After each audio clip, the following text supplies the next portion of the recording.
How long before the army's ready? Half of our men are still coming in from the countryside. We have to arm them. We have to match them with... How long? Noon. Make it sooner. Understand? I want patrols to scour the countryside. I want everyone...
Welcome back to the Cineflux.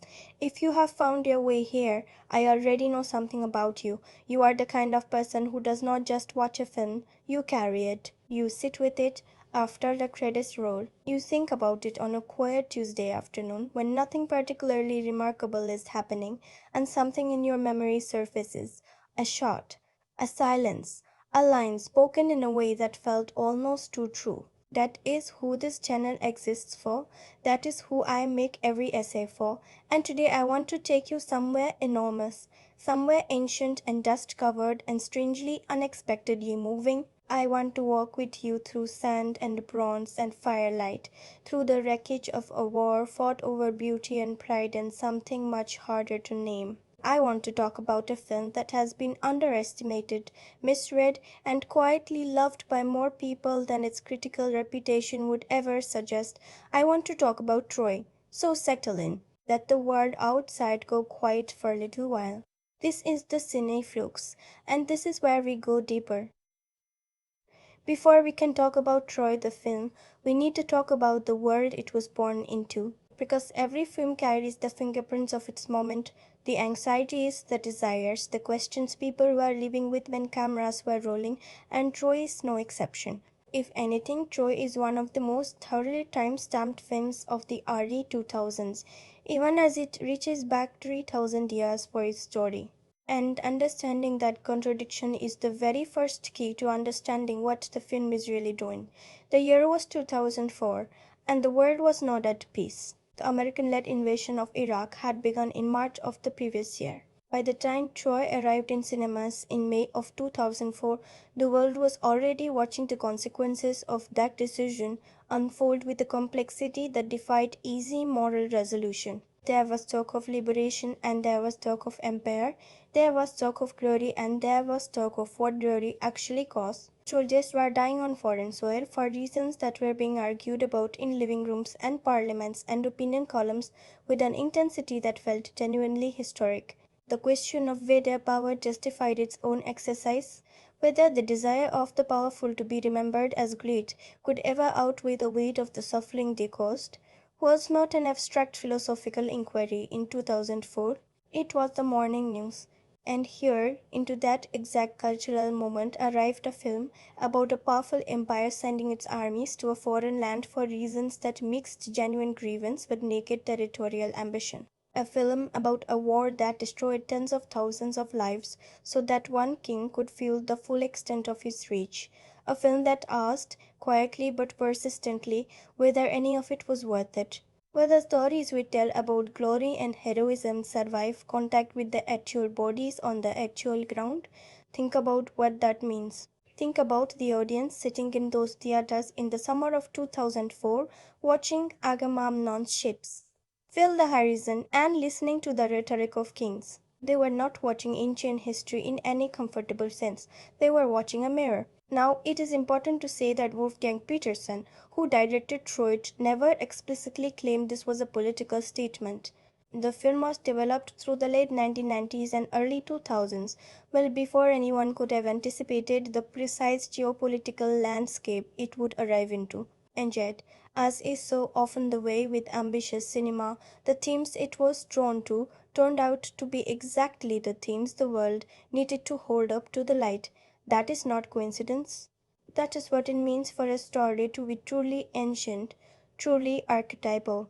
The Trojan War has been the story humanity returns to again and again whenever it needs to think about what war does to people who believe they are the heroes of it. This was also the era of the Hollywood epic revival. It is impossible to overstate how much Ridley Scott's Gladiator, released in 2000, changed the conversation about what epic cinema could be. Gladiator proved that mainstream audiences, not just the art house crowd, not just the history enthusiasts, would turn up in enormous numbers to watch a serious, morally weighted, visually overwhelming story set in the ancient world. It proved that the sword and sandal genre, long regarded as a relic of the 1950s and 1960s, could be revitalized with modern filmmaking craft. And Hollywood, being Hollywood, immediately began asking what else could be made in that space. The Lord of the Rings trilogy was simultaneously redefining what scale meant in cinema. Peter Jackson's vision, particularly the final film, The Return of the King, which arrived in December 2003 and swept the Academy Awards in early 2004, demonstrated that audiences did not just want spectacle. They wanted spectacle in service of something emotionally true. They wanted to feel the size of a world and the smallness of a single person within it at the same time. They wanted grandeur that made them weep, not just gasp. Troy arrived in the middle of all of this creative ambition and commercial excitement, and it arrived with one of the most commercially potent casts Hollywood could assemble at that exact moment. Brad Pitt was at or near the peak of his mainstream stardom. Eric Bana had just made the world pay attention with his work in Ang Lee's Hulk and in Ridley Scott's Black Hawk Down. Orlando Bloom was still riding the enormous wave of The Lord of the Rings and Pirates of the Caribbean. Diane Kruger was making her English language debut, and alongside them were two of the most respected actors of their generation, Brian Cox and Peter O'Toole, lending the film a weight and a gravitas that kept it from becoming a purely commercial exercise. The film was expensive, enormously expensive, reportedly budgeted at around $175 million. It was one of the costliest productions of its time. The shoot spanned Malta, Morocco, and Mexico, and the production scale, the sheer number of extras, the constructed sets, the logistical ambition of recreating ancient Troy on a physical and practical level was genuinely staggering. This was not a film made with restraint. It was a film made with the full force of studio belief that it could become one of the defining spectacles of the decade. And then the critics saw it. The critical reception of Troy in 2004 was, to put it plainly, mixed to the point of confusion. Some reviewers admired its skill and its ambition. Many found it hollow. There were complaints about the screenplay, about dialogue that occasionally tipped from the elevated into the clunky, about characters who sometimes felt like archetypes rather than people. There were complaints about the decision, which I will return to at length because it is one of the most fascinating creative choices in the film, to remove the gods from Homer's story entirely. There were questions about pacing, about whether a film this long could sustain its emotional momentum. The film landed on Rotten Tomatoes with a critical score that felt dismissive of what it was genuinely trying to do. Audiences were kinder. Troy made nearly $500 million worldwide. It was not a failure, but it was not the kind of triumph that reshapes a filmmaker's legacy or defines a cultural moment. It existed in an awkward space, too popular to be dismissed, too critically mixed to be celebrated, and in that space it has remained, at least in the official conversation. Here is what I keep returning to though. The official conversation and the quiet, genuine conversation are not always the same thing. And in the years since Troy's theatrical release, particularly since its arrival on streaming platforms, where it has found new audiences entirely unfamiliar with its original reception, the film has accumulated a second life that feels more honest than its first. People who encounter it without the baggage of 2004's critical discourse tend to respond to it with something real. They talk about Brad Pitt's physical performance, which is extraordinary in ways that were perhaps too easily overlooked. They talk about Eric Bana's Hector, which is genuinely one of the most moving portrayals of a good man in an impossible situation that commercial cinema produced in that decade. They talk about Peter O'Toole's appearance in the film's final act, which is, and I mean this without exaggeration, as fine a piece of screen acting as you will find anywhere in the early 2000s. There is also, it should be noted, the matter of the director's cut. Released in 2007, Wolfgang Petersen's extended version of Troy runs approximately 30 minutes longer than the theatrical cut and makes meaningful differences to several key relationships and character arcs. The director's cut has its advocates who argue it represents the version of the film Petersen actually intended, and watching it is, in certain respects, a meaningfully different experience. For this essay, I will be engaging primarily with the theatrical version while drawing on both where relevant, because it is the theatrical version that most people have seen and that entered the cultural record in 2004.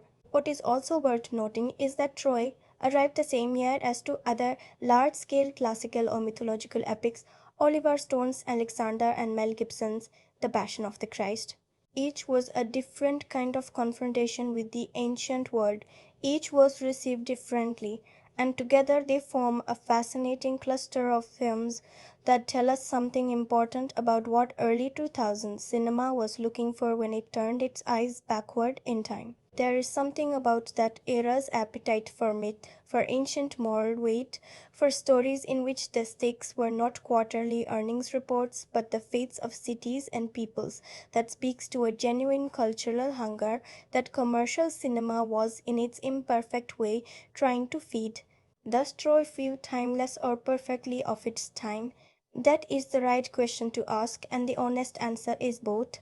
The Trojan War itself is timeless. It has been told and retold for 3 millennia because it contains truths about human ambition and human loss that do not expire. But the particular way that Troy of 2004 tells that story, with its very specific early 2000s cinematic glamour, its approach to the male body as spectacle, its interest in the relationship between masculine glory and masculine grief, is very much a document of its moment. And I do not say that as a criticism.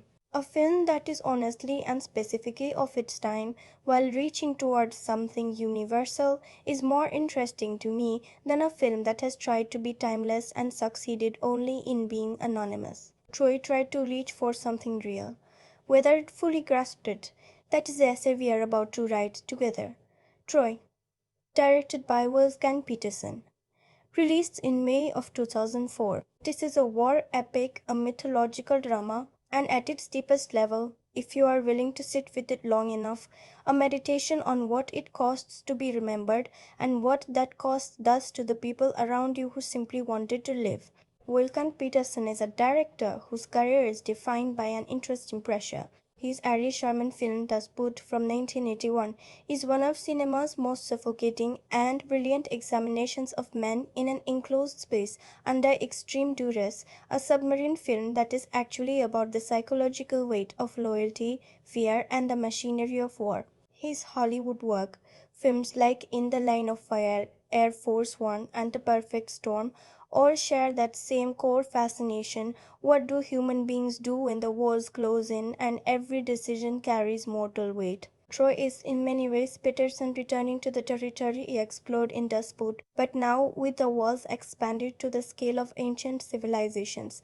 The pressure is not the hull of a submarine, it is history itself, bearing down on every character with the weight of 3,000 years of inevitable consequence. The cast that Peterson assembled is remarkable and worth pausing on before we enter the story. Brad Pitt plays Achilles, the greatest warrior the Greek world has ever produced. A man who has been told from childhood that he faces a choice between a long, obscure life and a short, glorious one. Eric Bana plays Hector, Prince of Troy, commander of its armies and the most fully human character in the film. His Hector is a man who fights not because he desires glory, but because the people he loves need him to. These are not simply different warriors. They are different philosophies about what a human life is for, placed in direct and lethal opposition. Orlando Bloom plays Paris, the young Trojan prince whose impulsive desire for Helen of Sparta sets the entire catastrophe in motion. Diane Kruger is Helen, the most beautiful woman in the world, who has been described and desired by others for so long that the film gently asks whether she has ever truly been seen. Brian Cox plays Agamemnon, the king of Mycenae, whose interest in this war has almost nothing to do with his brother's injured honor and almost everything to do with the expansion of an empire. Sean Bean is Odysseus, the strategist, the one man in the film who seems to see clearly through both the glory and the horror. And Peter O'Toole, quietly incandescent throughout, plays Priam, the king of Troy, a man who has built his life and his city, and who must now watch both of them approach their end. What world does this film inhabit? It inhabits the world of mythological time, that strange semi-historical space where the events feel both absolutely real in their emotional truth and slightly heightened in their moral weight. This is a world where a man is either the greatest warrior alive or nobody at all, where the fate of a city can hinge on a single moment of human choice, where beauty and desire carry geopolitical consequences that ordinary people, the soldiers, the servants, the women who watch from the walls, will pay for with their lives. It is a world that feels ancient without feeling remote, because the emotions that drive it are not ancient at all. The pride that drives Agamemnon, the rage that drives Achilles, the love, genuine and reckless and world altering, that drives Paris. These are not distant feelings, they are the ones you recognize in yourself on your worst and most human days. What kind of story is this at its heart? Here is the thing about this film that I think gets missed in the broad strokes conversation about it. Troy is not really a film about war, it is a film about what reviews. It is a film about the difference between the story of a battle, the offing the vision, the one that gets sung by poets and carved into monuments, and the experience of that same battle for the people inside it. The grand historical narrative says, a great war was fought, great men did great things, and the world changed. The human narrative inside Troy says, people died. People who had children and parents and futures and mornings, and the gap between those two versions of the same event is what this film, at its most intelligent, is quietly examining. You should watch Troy, particularly if you have ever been drawn to epic cinema but found yourself slightly unsatisfied by spectacle alone. Particularly if you are drawn to stories that ask questions about masculinity, about the price of glory, about what it means to be remembered versus what it means to be loved. And particularly if you have a tolerance for a film that is genuinely ambitious and does not fully achieve everything it sets out to do, because the places where Troy falls slightly short are often more interesting than the places where lesser films succeed cleanly. It is the kind of film that rewards patience and punishes impatience. The kind of film that asks you to bring something to it, not just receive from it. The kind of film that, if you meet it halfway, will give you moments of such genuine power that you will be carrying them around for days. The question is not whether Troy is perfect. The question is whether it is alive, and that is what we are here to find out. There is a particular kind of anticipation that arrives when you sit down with a film you have heard a great deal about before you have seen a single frame of it. A kind of pre-experience that colors everything, that lays expectations across the screen like a filter before the projector even lights up. And in the summer of 2004, or whenever you first found your way to Troy, whether in a cinema on opening weekend or on a laptop at 2 in the morning, years later, streaming it on a quiet night when the world outside had gone still, you almost certainly arrived with a version of this film already assembled in your mind. You had the trailers, you had the cast, you had the mythology. If you had studied literature or history at school, you had Homer, or at least the outline of Homer, sitting somewhere in your memory like a half-remembered dream. You knew about the wooden horse. You knew the name Achilles. You knew something about a face that launched 1,000 ships. What I keep returning to when I think about my first encounter with this film is how completely it dismantled the version I had constructed in advance. Not because it was nothing like what I expected. There are ships, there are battles, there is bronze and fire, and the coastline of a doomed city catching the morning light. But because the emotional register I expected was not the one the film arrived with, I expected triumph. I expected the elevated, almost operatic feeling of an adventure, something that moved the way Gladiator moved, with forward momentum and moral clarity, and the satisfying sense that you were watching great things done by great people. I expected, if I am entirely honest, a kind of heroic noise. What I got instead was something much quieter in its soul, and much more sorrowful. The opening of Troy does not begin with grandeur. It does not open with a sweeping aerial shot of ancient Greece or a god's eye view of armies assembling on a shore. It begins with something almost startling in its intimacy. A single man, Achilles, asleep, or rather it begins with the world waiting for that man to wake up. And in that joyous beginning, not with the war but with the warrior, and showing him not as a force of nature but as a person who requires sleep, who requires waking. Wolfgang Petersen is already telling you something about what kind of film you are in. The war matters, but the man matters more. The historical machinery matters, but what is happening inside the person caught inside it matters more. And then Brad Pitt moves. And suddenly you understand why the camera has waited for him. Because the physicality that Pitt brings to this role from the very first moment is genuinely extraordinary. I want to talk about this at length later when we look at performance and craft, but even at the opening, even in those first few seconds of watching Achilles exist in his body, there is something animal and precise about the way Pitt occupies the character that tells you immediately that you are watching someone who prepared with genuine seriousness. The way Achilles holds his body, the way he moves through space, the way he carries his extraordinary capability with a kind of casual, almost bored certainty, it communicates volumes before a single word is spoken. It says this person has been the most dangerous person in every room they have ever entered, and they have felt the particular loneliness of that for a very long time. The atmosphere the film creates from minute one is something I want to stay with for a moment because it is crucial to understanding what Troy is trying to be. The color palette Wolfgang Petersen and his cinematographer Roger Pratt chose is not the golden, warm, triumphant palette you might expect from a film about ancient Greece in high summer. There is gold, yes, and there is bronze, and there is the extraordinary blue of the Aegean. But cutting through all of that is a quality of light that feels slightly melancholy, slightly elegiac, the kind of light that you associate not with beginnings but with endings, not with the confidence of high noon but with the particular sadness of late afternoon, when everything is beautiful and everything is already in the process of becoming the past. From the very first frame, Troy is a film that knows how this story ends, and it cannot quite help but mourn what it is about to tell you.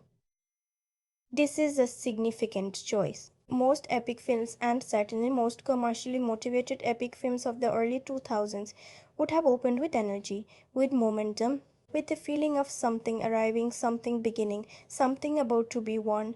Troy opens with the feeling of something about to be lost. And if you catch that note in the first few minutes, if you hear that quiet, almost subterranean sadness running beneath all the spectacle and skill, then the film becomes an entirely different experience than if you come to it simply for the battle sequences. It becomes a dirge sung in bronze armor, a lament dressed up as an adventure. I want to be honest with you about the first time I sat with this film. I expected to be dazzled, and I was not always dazzled. Some moments in the early sections of the film do feel like the screenplay is moving functional pieces into position. Here is the political situation, here is the inciting incident, here is the first act turn, and the writing in those moments is adequate rather than inspired. The scene in which Paris and Helen make their initial escape together felt, on first viewing, less emotionally overwhelming than the mythology surrounding it demands. The first conversations between Greek kings felt slightly over-explanatory, as though the screenplay did not fully trust the audience to understand the power dynamics without having them spelled out. These are real observations, and I do not want to paper over them with reverence. But then something happened. And the something that happened was Eric Bana's face in the scene where he learns what his brother has done. It is not a scene with dramatic music. It is not a scene staged for maximum cinematic impact. It is a quiet scene, a private scene. Hector discovering that the course of his world, his city, his family, the lives of everyone he has ever loved has been altered irrevocably by a decision his younger brother made in the grip of desire and romantic recklessness. And the way Bana plays that moment, the way Hector absorbs the information, and the way the film watches him absorb it with a patience and a precision that feels almost unbearably real, is the moment when Troy stopped being a film I was watching from the outside and became something I was inside. Because what I saw in that moment was not an actor in a performance. I saw a man who understood exactly what he was going to have to do and exactly what it was going to cost, and who had chosen, with a calm that was more heartbreaking than rage would have been, to pay that cost, because it was his city, because they were his people. Because love, not the reckless, selfish, world-burning love that brought his brother home with another man's wife, but a steady, sacrificial, daily love that holds the family together and stands between it and ruin, was what Hector was made of. From that moment I was entirely in this film's hands, and I have been every time I have returned to it since. Let us now walk through the story of Troy, not as a plot summary, not as a list of events in chronological order, but as what it actually is, a lived experience of choices and consequences, of glory and grief, of the vast and impersonal machinery of war grinding against the small irreplaceable particularity of individual human lives. The story has its seat in desire. Paris, the younger prince of Troy, visits the court of Menelaus, king of Sparta, as part of a diplomatic mission intended to establish peace between Troy and the Greek kingdoms. And there, in the house of a man who is his host, which matters enormously in a world where hospitality is sacred, he meets Helen, and Helen looks back. What passes between them is not something the film fully explains, because it cannot be fully explained, and to its credit, Troy does not try to explain it. There is simply the recognition that sometimes two people look at each other and the world rearranges itself around that look, regardless of what the world would prefer. Paris and Helen live together. They sail back to Troy carrying with them not just their desire but the seeds of everything that follows, every death, every burning, every mourning that will not arrive for thousands of people who had no say in the matter whatsoever. The film does not ask you to condemn them for this, exactly. But it does not ask you to simply celebrate their loss either. What it asks, and this is one of the places where Troy is genuinely more nuanced than its popular reputation suggests, is that you hold both things at once. The reality of what they feel for each other, and the reality of what that feeling costs, because both are true. because the universe, as Troy understands it, does not separate them. Menelaus is humiliated. His honor, his pride, his political standing, all of it has been publicly and catastrophically damaged. He goes to his brother Agamemnon, who commands the mightiest force in the Greek world. And here is where the film begins to do something really interesting, because Agamemnon's response to his brother's injury is not primarily emotional, it is tactical. The loss of Helen is a pretext that happens to suit an ambition Agamemnon has been cultivating for years. He wants Troy, not for his brother's wounded pride, not for abstract notions of honor or justice. He wants it because Troy controls the Hellespont, the strait through which all trade between the Aegean and the Black Sea must pass. He wants it because conquest is the language in which power speaks most fluently, and because a king who has not expanded his reach is, in the logic of his world, already in decline. Brian Cox plays Agamemnon with a quality that I find enormously effective, a kind of jovial menace, an expansive warmth that is always unmistakably in service of an appetite that has no real bottom to it. There is a scene early in the film where Agamemnon watches Achilles fight a single combat with a warrior from a rival city, a duel that ends in approximately 4 seconds, because Achilles is Achilles, and the look on Agamemnon's face as he watches is the look of a man watching a weapon, not a person, a weapon he intends to use. And Cox plays that recognition with such precise, subtle pleasure that it tells you everything about who this king is and what he values before a single explicit declaration is made. He is the empire. He is the system, and no individual inside that system, not even the greatest warrior who has ever lived, is anything more to him than a resource to be deployed. Achilles himself presents one of the great creative tensions of the film. Here is the character who, in Homer's original telling, is the central figure, the subject of the Iliad, whose rage and pride and grief drive the entire epic. And in Troy, Achilles is placed at the center of the screen time, but the film does something quietly courageous with him. It refuses to make him straightforwardly heroic in any comfortable sense.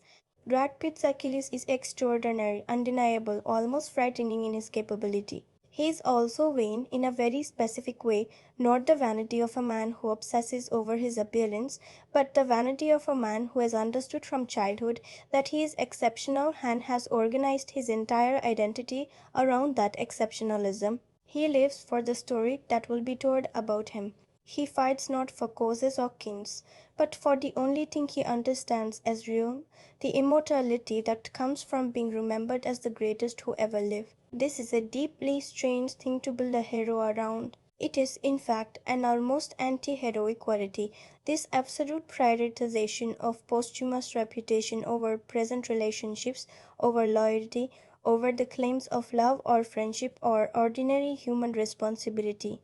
And the film does not pretend otherwise. What makes Achilles compelling rather than simply cold is the way that Brad Pitt plays the cracks in this philosophy.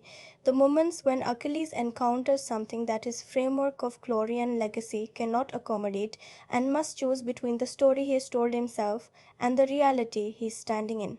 The most significant of those encounters is with his cousin Patroclus, played here as a younger relative rather than the close companion Homer describes, a change from the source material that generated considerable discussion, but which serves a specific purpose in the film's emotional architecture.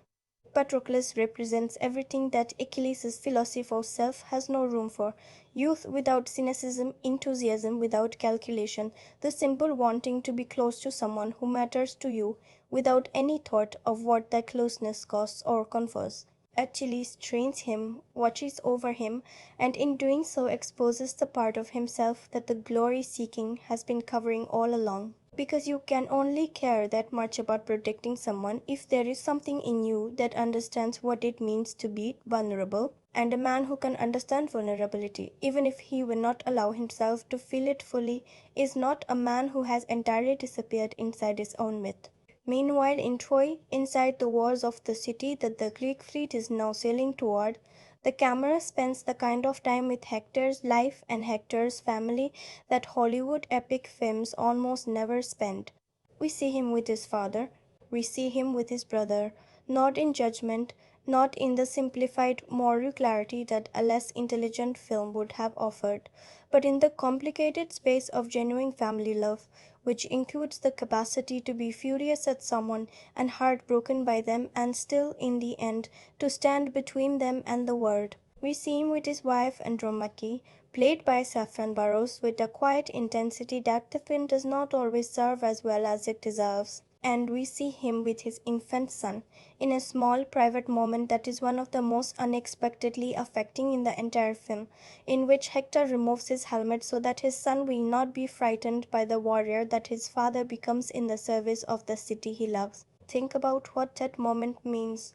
A general, a warrior, a man who in the next few hours will command thousands and kill and be surrounded by the full terrible machinery of ancient warfare, and here he is removing his helmet so that his baby son can see his face instead of the armor. It is the whole argument of this film in a single gesture, the difference between the story of a great warrior and the truth of a great man, the difference between what history records and what a child needs from his father before his father goes out to face what is coming. That is what Hector is. That is what Troy, at its most compassionate and most clear-eyed, understands about the human beings caught inside the epic it is telling. The Greek fleet arrives on the shores of Troy, and what follows is one of the genuinely spectacular achievements of the film, the beach landing sequence, which is enormous in its scale and yet crucially grounded in something visceral and real. This is not a battle sequence designed to make you feel excited. It is designed to make you feel the weight of what it means to run across an open beach toward people who are trying to kill you, knowing that hundreds of men on both sides will not see the end of this day. The camera does not linger aesthetically on violence. It moves through violence with a kind of relentless, almost horrified energy. And the effect is not exhilaration but something closer to dread. Achilles leads the assault on the beach almost independently of Agamemnon's strategic plan, which tells you everything about the relationship between these two men and the fundamental tension that will run beneath the entire film. Agamemnon commands an army, but Achilles is not an army man. He fights as a singular force, accompanied only by his myrmidons, his personal unit, bound to him by loyalty and capability. He takes the beach. He takes the temple of Apollo that stands on the shore, and in doing so, he makes an enemy of the God-fearing world he is fighting in. Because the desecration of a temple, even in the logic of this film, which has removed the literal presence of the gods, carries consequences that the impious and the pragmatic tend to discover only when those consequences are already unavoidable. The siege of Troy begins. And here the film settles into a different rhythm, less the kinetic energy of an assault and more the slow grinding, psychologically exhausting weight of a prolonged conflict. This is actually one of the places where Troy makes a more artistically honest choice than most of its genre contemporaries. A siege is not a series of thrilling battles.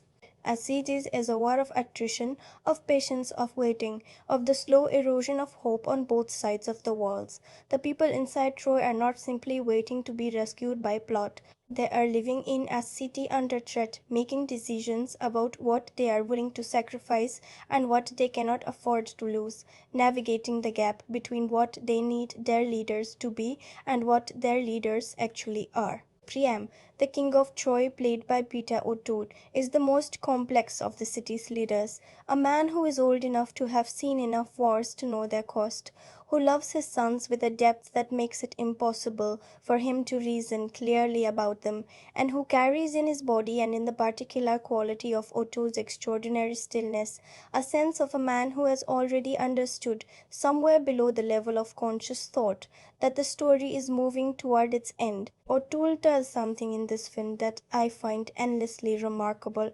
He manages to play Priam with genuine royal authority and genuine paternal anguish simultaneously, so that every scene he is in you feel both the weight of his kingship and the terrible fragility of his fatherhood pressing against each other, and the tension between those two things is where all of his most heartbreaking moments live. The negotiations between the Greek and Trojan forces, the moments of relative pause in the violence, give the film space to develop the intellectual and philosophical argument that runs beneath its spectacular surface. And the central argument is crystallized in the relationship between Achilles and Hector, who are the opposing poles of a question that Troy is asking with genuine urgency. What is the purpose of a life? Is it to be remembered, to be written into history as great? Achilles says yes implicitly by every choice he makes. His entire life is organized around the maximization of that legacy. He fights not because he loves anyone in the bleak camp. He has made quite clear that he holds Agamemnon's ambitions in contempt, but because fighting is the only activity through which his particular form of greatness can be expressed and therefore preserved. Hector says something different, not in a speech, not in an explicit philosophical declaration, but in every quiet domestic moment the film gives him, in every conversation with his father and his wife and his brother, in the way he looks at his son. Hector says, "A life is for the people you love. A life is for the ones who need you in it. The glory, if there is any, is a side effect, the residue of doing what needed to be done for the people who counted on you to do it. And the fact that he is willing to lay down that life entirely in defense of those people is not, for Hector, heroism in the Achilles sense. It is simply what love costs. It is simply what it means to be a father and a brother and a son and a prince in a city that is burning. What the film understands, and this is one of its genuinely profound insights, is that these two men are not enemies in any satisfying moral sense. They are not good versus evil, or civilization versus barbarism, or any of the simplified binaries that war narratives tend to reach for when they want to make violence feel clean. They are two different answers to the same human question, placed in a situation where one of them must die for the other to continue. And the tragedy is not that one answer is wrong. The tragedy is that the world does not leave room for both of them to be right at the same time. Let me walk you through the way the film builds toward its great central confrontation, because the architecture of that build is something I think deserves close attention. Patroclus, Achilles' young cousin, makes a decision that the film frames with a particular poignancy. He puts on Achilles' distinctive armor. He does this not out of recklessness in any simple sense, but out of love, and out of a young person's conviction that the cause is worth the risk, and out of the particular naivety of someone who has been protected so effectively by someone greater than himself that he has not yet had occasion to understand the limits of his own capability. He goes into battle wearing the armor of the greatest warrior alive, and the Trojan forces, seeing what appears to be Achilles on the field, respond with the fear and the strategy appropriate to that belief. Hector fights and kills him. And then he discovers whom he has actually killed. It is worth sitting with that discovery for a moment, because the film, and Eric Bana's performance in particular, does not let Hector off the hook of this by making it simple. He did not know. He could not have known. But he knows now. And what he knows now is that the man who will come for him in response to this, the man who has until this moment remained in his tent, refusing to fight for a king he despises, will not be coming as a warrior in any conventional sense. He will be coming as grief given a body, and Hector knows what that means. He is a man of genuine moral seriousness, and he understands with complete clarity that he has just set in motion something he cannot stop, and from which there will be no negotiated exit. Achilles' response to the death of Patroclus is the emotional core of the film, and one of the most interesting performances Brad Pitt gives in his entire career. Because what Pitt does in those scenes is not grief in the familiar cinematic sense, not breaking down, not crying in a way that is aesthetically designed for audience catharsis. It is something stranger and more unsettling. The grief of a man who has organized his entire existence around the concept of his own invulnerability, discovering for the first time that he is not invulnerable, that he can be reached, that his greatness, for all its literal physical battle reality, could not protect the person he loved. That the story of Achilles, the greatest warrior, the story he has been living inside all his life, has a door in it, and grief has just walked through it. The armor that Achilles wears in the duel with Hector New armor made in haste and worn as both protection and a kind of declaration is significant in a way that extends beyond the practical. It is the armor of a man who is no longer fighting for glory, the glory-seeking Achilles, the one who refused to fight for Agamemnon, the one who calculated his engagement with this war as a kind of reputational transaction, that Achilles has been replaced by something rawer and more terrible. He is fighting for Patroclus now. He is fighting because grief, when it is large enough, needs somewhere to go, and the only direction he knows how to direct that energy is toward the person responsible. The single combat between Achilles and Hector, which I will return to in full detail in the spoiler section of this essay, is the film's structural and emotional pinnacle, and everything before it is a building of pressure toward that moment, and everything after it is the long, irreversible consequence. It is not simply a great fight sequence. It is a philosophical confrontation, two answers to the question of what makes a life meaningful, and only one of them can walk away from it. And this is where the film begins its turn towards something I can only describe as sustained mourning. Because what comes after the great center confrontation is not victory, not resolution, not the satisfying narrative closure that blockbuster storytelling typically promises. What comes after is more loss, and more loss, and a city on the hill burning, and the faces of the people who love the people who are gone, trying to understand how they are supposed to carry this forward into the rest of their lives. There is a scene, and I am staying just on the safe side of the spoiler territory here, in which a father crosses enemy lines in the dark to come to the person responsible for his greatest loss and ask for something that requires more courage than any battlefield has ever demanded of him. This scene involves Peter O'Toole, and it involves the single most important 3 minutes of acting in the entire film, and it is the moment where Troy stops being a spectacular entertainment and becomes, fully and without apology, a work of genuine cinema. It is the moment where all of the film's intelligence and all of its compassion and all of its curiosity about what makes us human come together in one room, in two chairs, in the space between a father's grief and a warrior's grief and a warrior's grief, and find not resolution, not answers, not the comfortable catharsis of justice or vengeance or peace, but something harder and more honest. Recognition. Two men who have lost everything, finding in each other the only other person alive who understands exactly how vast that loss is. This is what this film does something rare with. It does not give you the war as a thing that ends cleanly. It gives you the war as something that ends the way wars actually end, not with triumph washing the pain away, but with the pain still there, now permanent, and the city that was the reason for everything either burning or forever altered, and the people who survived it carrying the weight of what they witnessed into whatever comes next. The pacing of Troy is a deliberate artistic choice, not a failure of editing. There are sections of this film, particularly in the middle act during the siege sequences, where the film slows to a near meditative tempo, and I know that this is one of the points most commonly cited by people who struggle with it. But I want to argue for that slowness.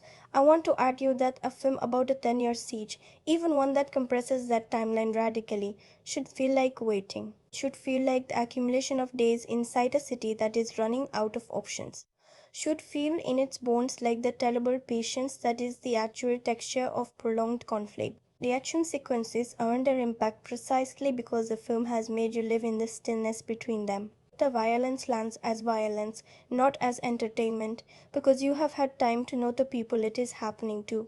And this finally is the part I keep coming back to when I think about what Troy is really doing. It is not trying to make war look exciting, though the set pieces are spectacular. It is not trying to make its heroes look uncomplicated, though it needs them to be compelling. It is trying, with genuine seriousness and genuine feeling, to make you understand the difference between the story of a great war and the experience of it. The story says, great men did great things, and the world was changed. The experience says the world was changed and the cost was everything, and the great men who did the great things were also just people who wanted to go home and could not, and the people who needed them to come home never recovered from the fact that they did not. That is the argument Troy is making, all the way through in every quieter scene and every moment of stillness between the spectacle.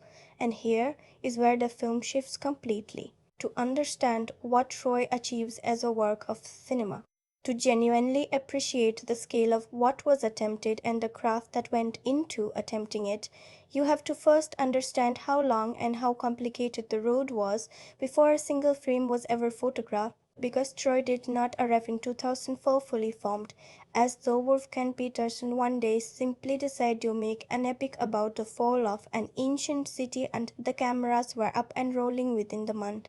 Troy arrived after years of development, of false starts, of creative debates that went to the very heart of what kind of film this was going to be and what it was trying to say to the modern world. And understanding that journey, the decisions made in rooms long before the first light fell on the first lens, is essential to understanding why the film looks and feels and sounds exactly the way it does. The story of how Troy came to be made begins in the most important sense with a screenplay. David Benioff, who would later become known to an entire generation of television viewers as one of the showrunners of Game of Thrones, but who in the early 2000s was a young novelist and emerging screenwriter, was commissioned to write an adaptation of the Iliad, and the particular nature of the adaptation he was asked to produce is one of the most consequential creative decisions in the entire project, because adapting Homer's Iliad is not simply the challenge of condensing a very long ancient poem into a 2.5-hour screenplay.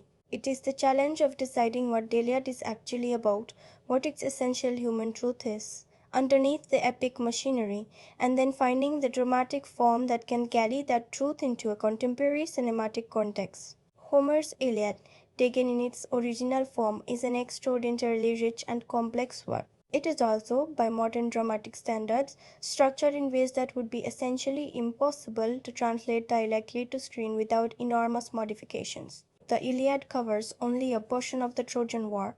It does not begin with the theft of Helen or the sailing of the Greek fleet, and it does not end with the fall of Troy or the wooden horse. It begins in the war's 10th year, with Achilles already in his tent, withdrawn from the fighting in a rage over Agamemnon's appropriation of a captive woman named Briseis. And it ends, far from triumphantly, with the funeral of Hector.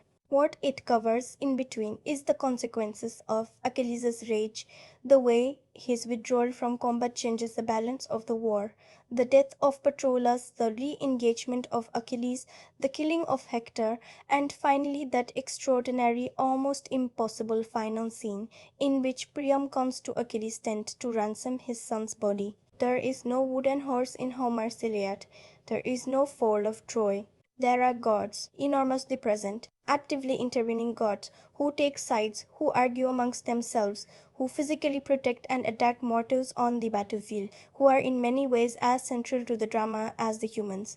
The entire metaphysical architecture of the Iliad is divine. It is aurid, in which the gods are not abstract concepts or background mythology, but present actors in the human story, shaping outcomes, expressing preferences, pursuing their own agendas to mortal proxies. Benioff's adaptation made choices that were bold to the point of being controversial, and understanding why those choices were made and what they mean for the film we actually have is central to the intelligent appreciation of Troy.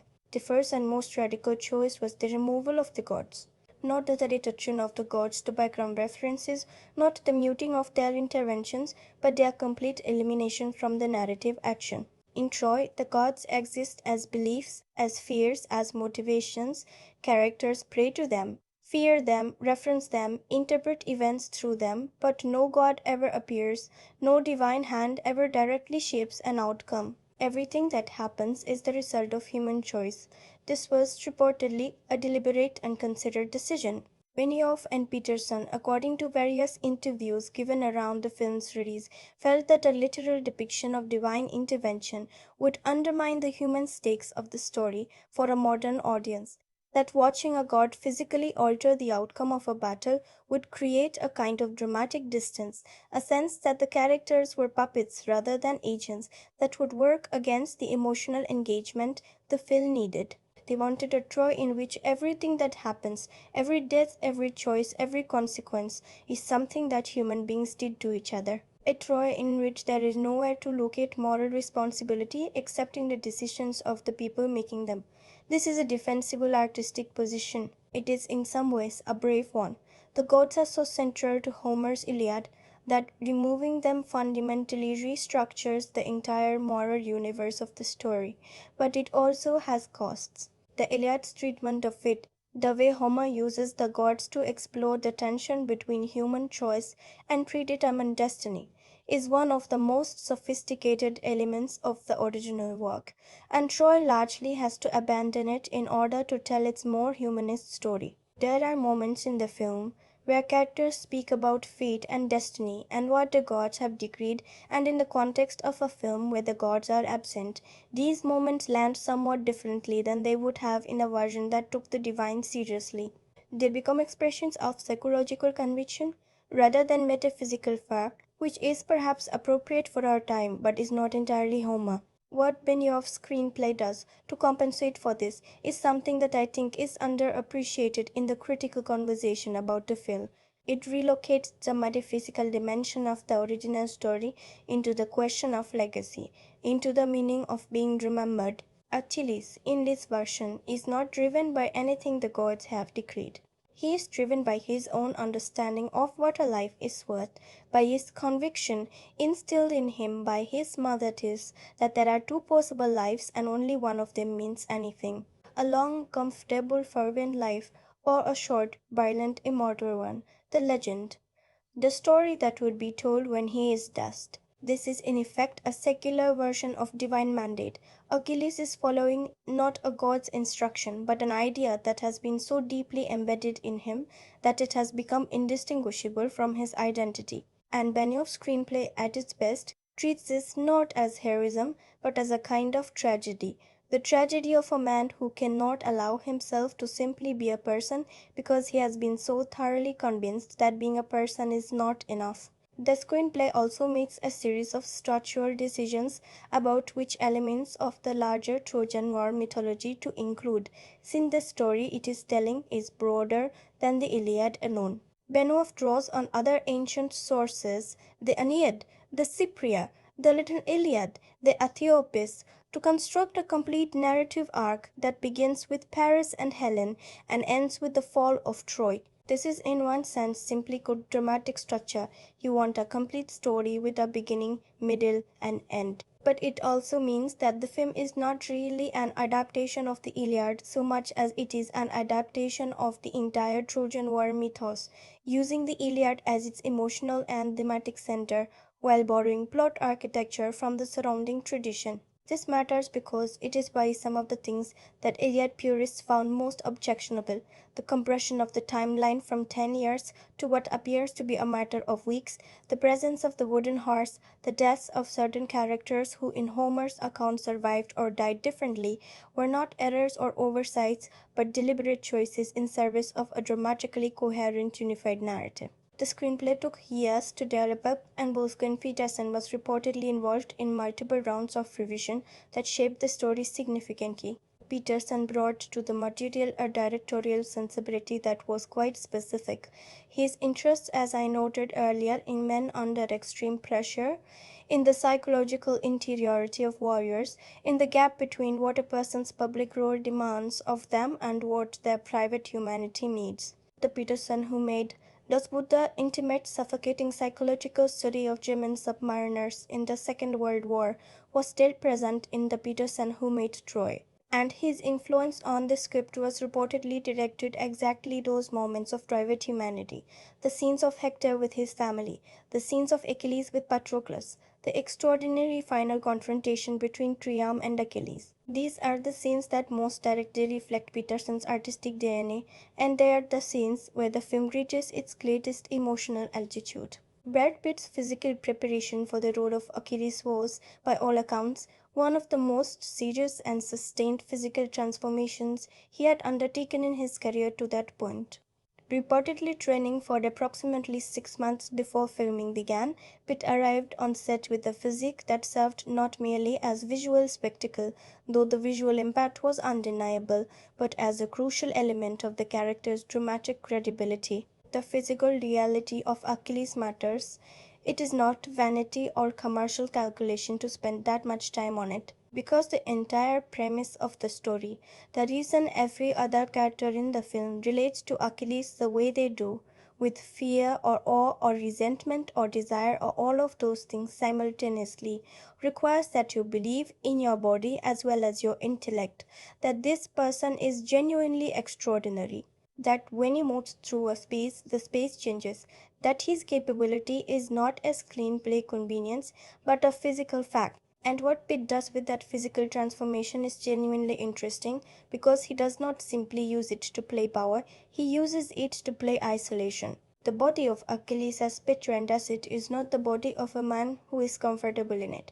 It is the body of a man who has been shaped by a purpose, literally sculpted by the demands of what he was told he was supposed to become, and who carries that shaping with a kind of permanent low-level restlessness, as though the body itself is always slightly ahead of the person inside it, always in motion, always at war. There is something in the way Pitt holds his shoulders, in the way he occupies stillness, that communicates a contained energy on the permanent verge of release. And this is the physical grammar of the character, the language his body speaks before words are involved at all. There is a fascinating detail, reportedly confirmed in various production accounts, about how the fight choreography for Achilles was developed. Pete worked extensively with sword and combat trainers, but the specific style of movements that Achilles uses in battle, particularly in his one-on-one combats, was designed to be visually distinct from the combat styles of every other warrior in the film. Every other fighter in Troy, broadly speaking, fights in recognizable historical styles, phalanx formations, shield walls, the measured and defensive discipline of soldiers who fight together as a unit. Achilles fights completely differently. He is almost paladed in his individual duels, fluid, unpredictable, attacking from angles that no conventional warrior would use, moving in ways that conventional defensive training cannot anticipate. The visual language of his fighting style was designed to make him look not simply better than everyone else, but genuinely other than everyone else. Not a better soldier, but a different category of being altogether. Think about what that means for the trauma. Every day, you watch our limit, our living combat. That visual design of his movement is reinforcing the central tragedy of his character. He is genuinely extraordinary. He is genuinely unlike anyone around him. And that exceptionalism, that undeniable visible physical reality of being beyond the ordinary, is the very thing that has cut him off from the ordinary human life that Hector embodies. The fighting style that makes him the greatest warrior alive is also, on a deeper level, the emblem of his fundamental loneliness. Now let us talk about where this film was actually made, because the physical reality of producing Troy was a challenge of almost bewildering complexity, and the solutions that the production team found to those challenges reshaped the film in ways that are still visible if you know where to look. The production of Troy spanned multiple countries across a shooting period of approximately 7 months.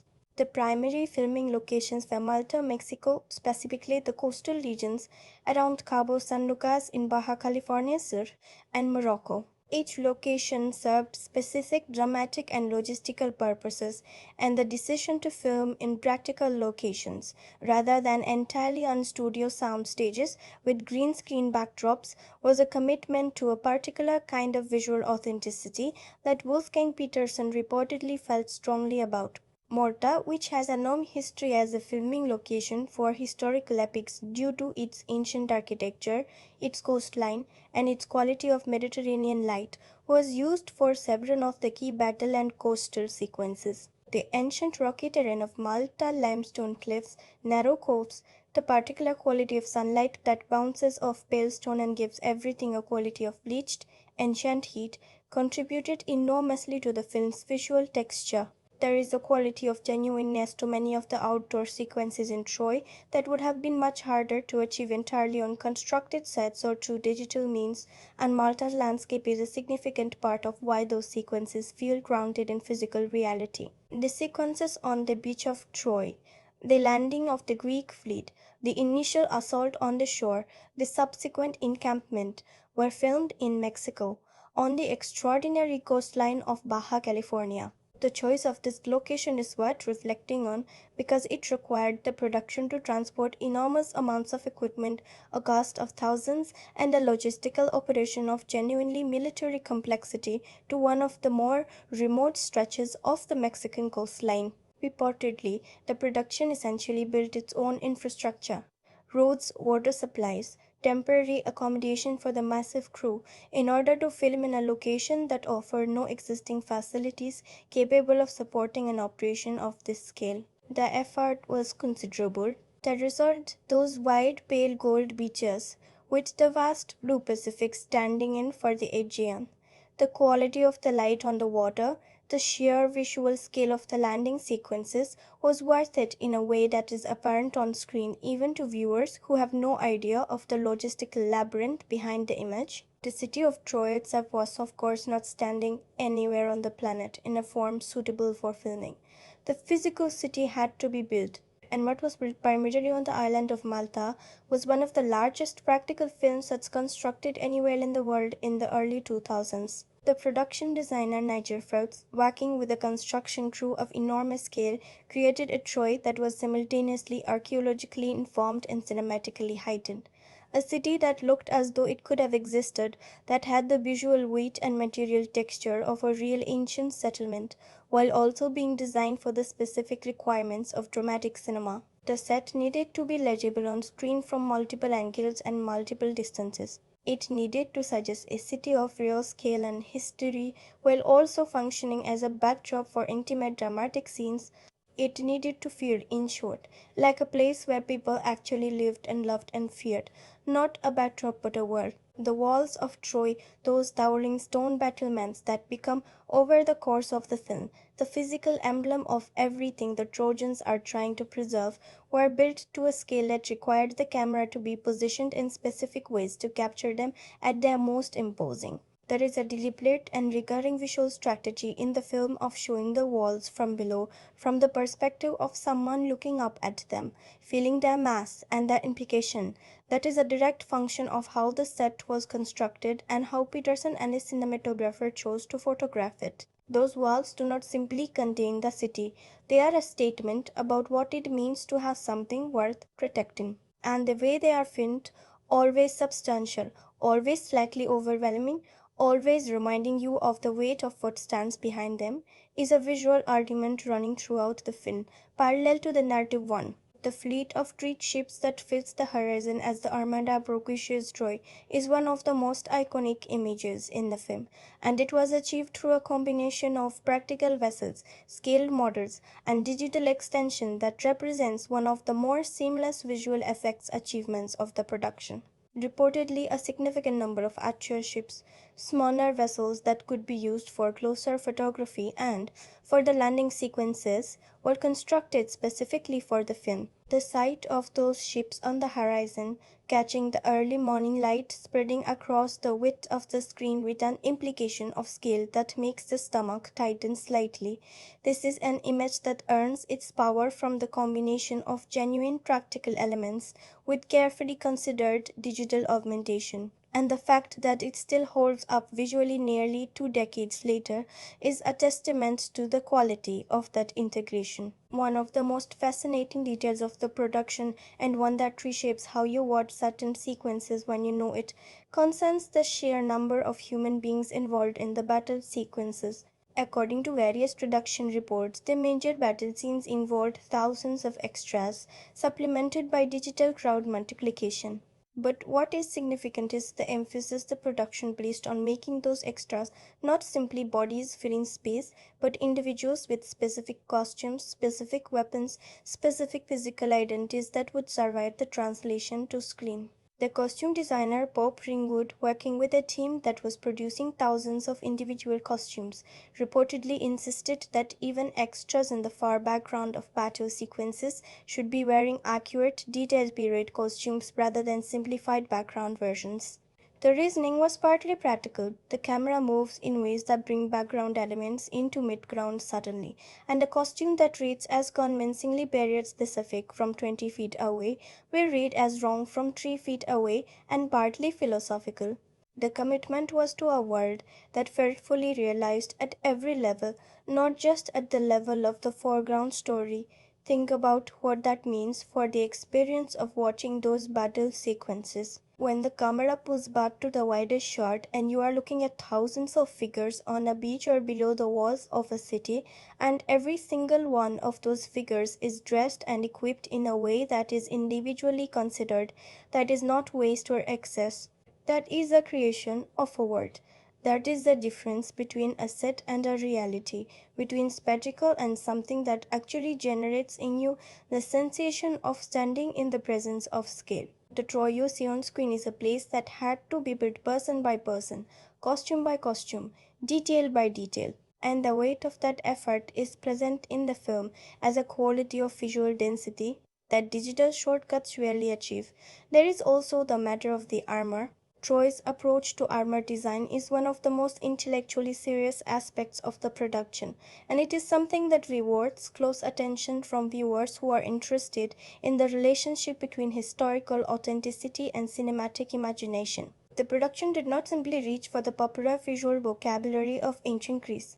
The kind of Hollywood clique imagery that has been in circulation since the sword and sandal films of the 1950s, which drew heavily on later classical and Hellenistic art styles that are themselves several centuries removed from the actual Bronze Age world of the Trojan War myth. Instead, the armor in Troy was reportedly designed with reference to Mycenaean Bronze Age archaeology, to the actual material culture of the period in which the Trojan War is historically situated, around the 12th century BC. The distinctive boar tusk helmets worn by some of the Greek warriors, the particular shapes of the bronze breastplates, the design of the shields. These are not Hollywood inventions, but references to a genuinely ancient visual tradition that most audiences would not recognize as historical precisely because it is not the familiar popular image of ancient Greece. This matters beyond the question of historical accuracy, which is always a complicated subject when it comes to mythological narratives. It matters because the visual distinctiveness of the armor design creates a world that feels genuinely other, genuinely ancient, in a way that is not simply the familiar cinematic shorthand for antiquity. When you look at Achilles' armor, particularly the new armor he wears in the film's climactic sequences, there is something slightly strange about it, slightly alien to the modern eye, and that strangeness is intentional and effective. It reminds you at a visual level that this is a world genuinely distant from our own in time and culture, even as the emotional truths it is expressing are entirely recognizable. The visual design creates productive distance, the kind of distance that allows myth to function as myth rather than simply as historical drama. The process of preparing the actors for the physical demands of the film was, by multiple accounts, one of the more rigorous and extensive actor preparation process undertaken on any film of that era. Brad Pitt's 6 months of training has already been discussed, but Eric Bana's preparation for the role of Hector was equally extensive and perhaps even more specifically oriented toward the dramatic requirements of the character.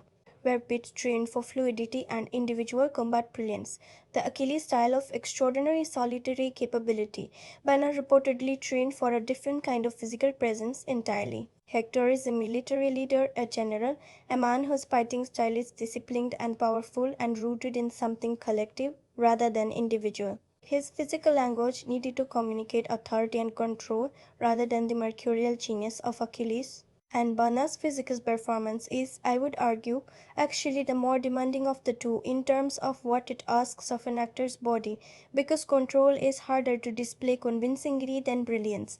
Brilliance gets to show off, control has to contain itself. The relationship between Bana and Pitt on set was, according to various production accounts, one of genuine mutual respect and, apparently, genuine camaraderie, a dynamic that reportedly contributed meaningfully to the particular quality of the film's central confrontation. When two actors are genuinely comfortable with each other, when there is authentic mutual regard in the room, it paradoxically often produces the most effective portrayals of conflict and enmity on screen.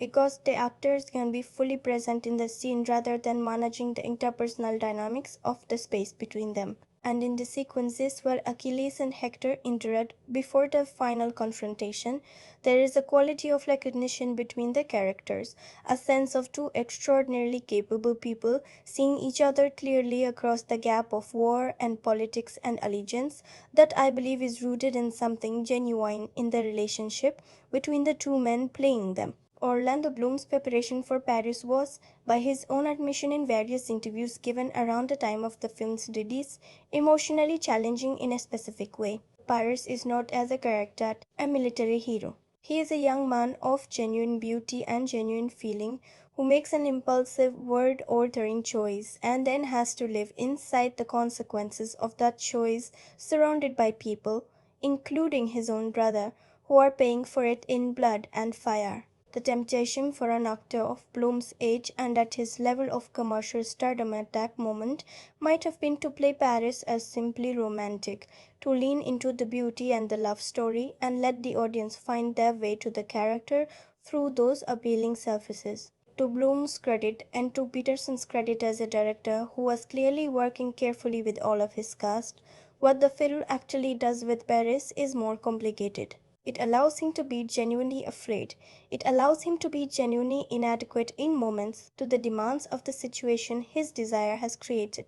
And that inadequacy, that willingness to show a major character as sometimes less than the situation requires him to be, is one of the more humanizing choices in the film. Diane Kruger's casting as Helen is one of the most interesting casting decisions in the film, and one that I think has not been given the serious attention it deserves. Helen of Troy is, in the mythology, a figure who has been almost entirely defined by the reactions of others to her, by the desire she inspires, by the war she causes, by the story that she is told to represent rather than the person she might actually be. She is the face that launched 1,000 ships, a function as much as a character, a beauty so extreme that it has become narrative rather than human. Casting her is, therefore, not simply a matter of finding someone who is conventionally beautiful, but a matter of finding someone who can carry the weight of that narrative burden while also suggesting the interior of a person,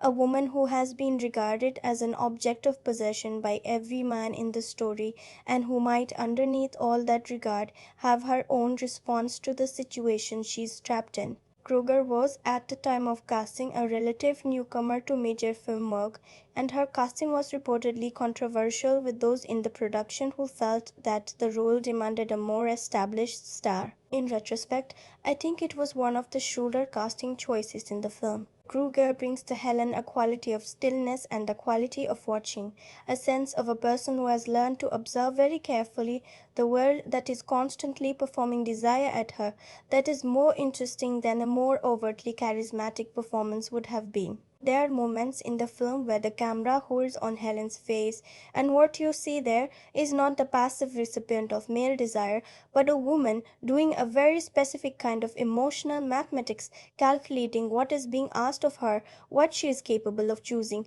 and what the cost of each choice will be. It is a performance that deserves more credit than it typically receives. Brian Cox's Agamemnon is, as I have already suggested, one of the genuine pleasures of the film. But let me be more specific about why, because the pleasure is not simply the pleasure of a skilled actor delivering a well-written villain. Cox does something more sophisticated than villainy with his character. He plays Agamemnon as a man who has genuinely convinced himself that what he wants is what is right. A man whose self-serving logic has been operating for so long and so smoothly that it has become indistinguishable from his own internal perspective, from principle.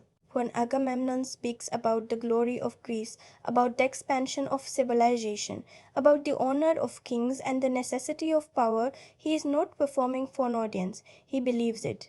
Or he has so thoroughly chosen to believe it that the distinction no longer matters. Cox plays this with a quality of jovial, expansive confidence that is deeply unsettling precisely because it reads as entirely sincere. This is the glamour of power as Cox renders it, not dark and threatening, but warm and absolute, smiling and inexorable. The hospitality of a host who has already decided What is going to happen to you? Sean Bean's Odysseus deserves a moment of specific attention because Odysseus is in many ways the film's structural conscience, the character who sees the most clearly, who understands the most completely what is happening and why, and who is therefore paradoxically the most powerless to prevent it. Bean plays Odysseus with a quality of weary intelligence, a man who is perhaps the cleverest person in the room in almost every room he enters, and who has lived with that intelligence long enough to understand that cleverness does not protect you from what is coming. There is a scene early in the film in which Odysseus is sent to persuade Achilles to join the Greek fleet, a scene that is essentially a negotiation between two extraordinary men, each of whom understands the other entirely too well, and Bean plays the scene with the specific exhaustion of someone who knows that everything he says is exactly true and will not be enough. His Odysseus is not the triumphant strategist of legitimate. He is the man who can see the end of every road and must walk down this one anyway.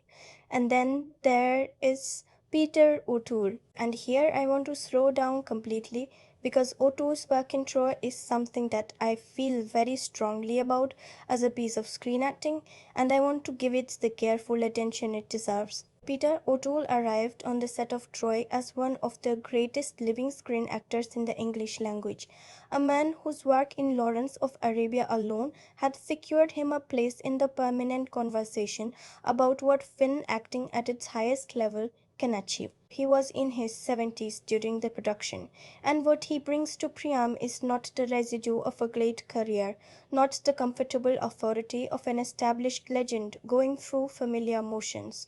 What he brings is something completely alive, completely in the moment, completely oriented toward the particular emotional reality of this specific character in this specific story.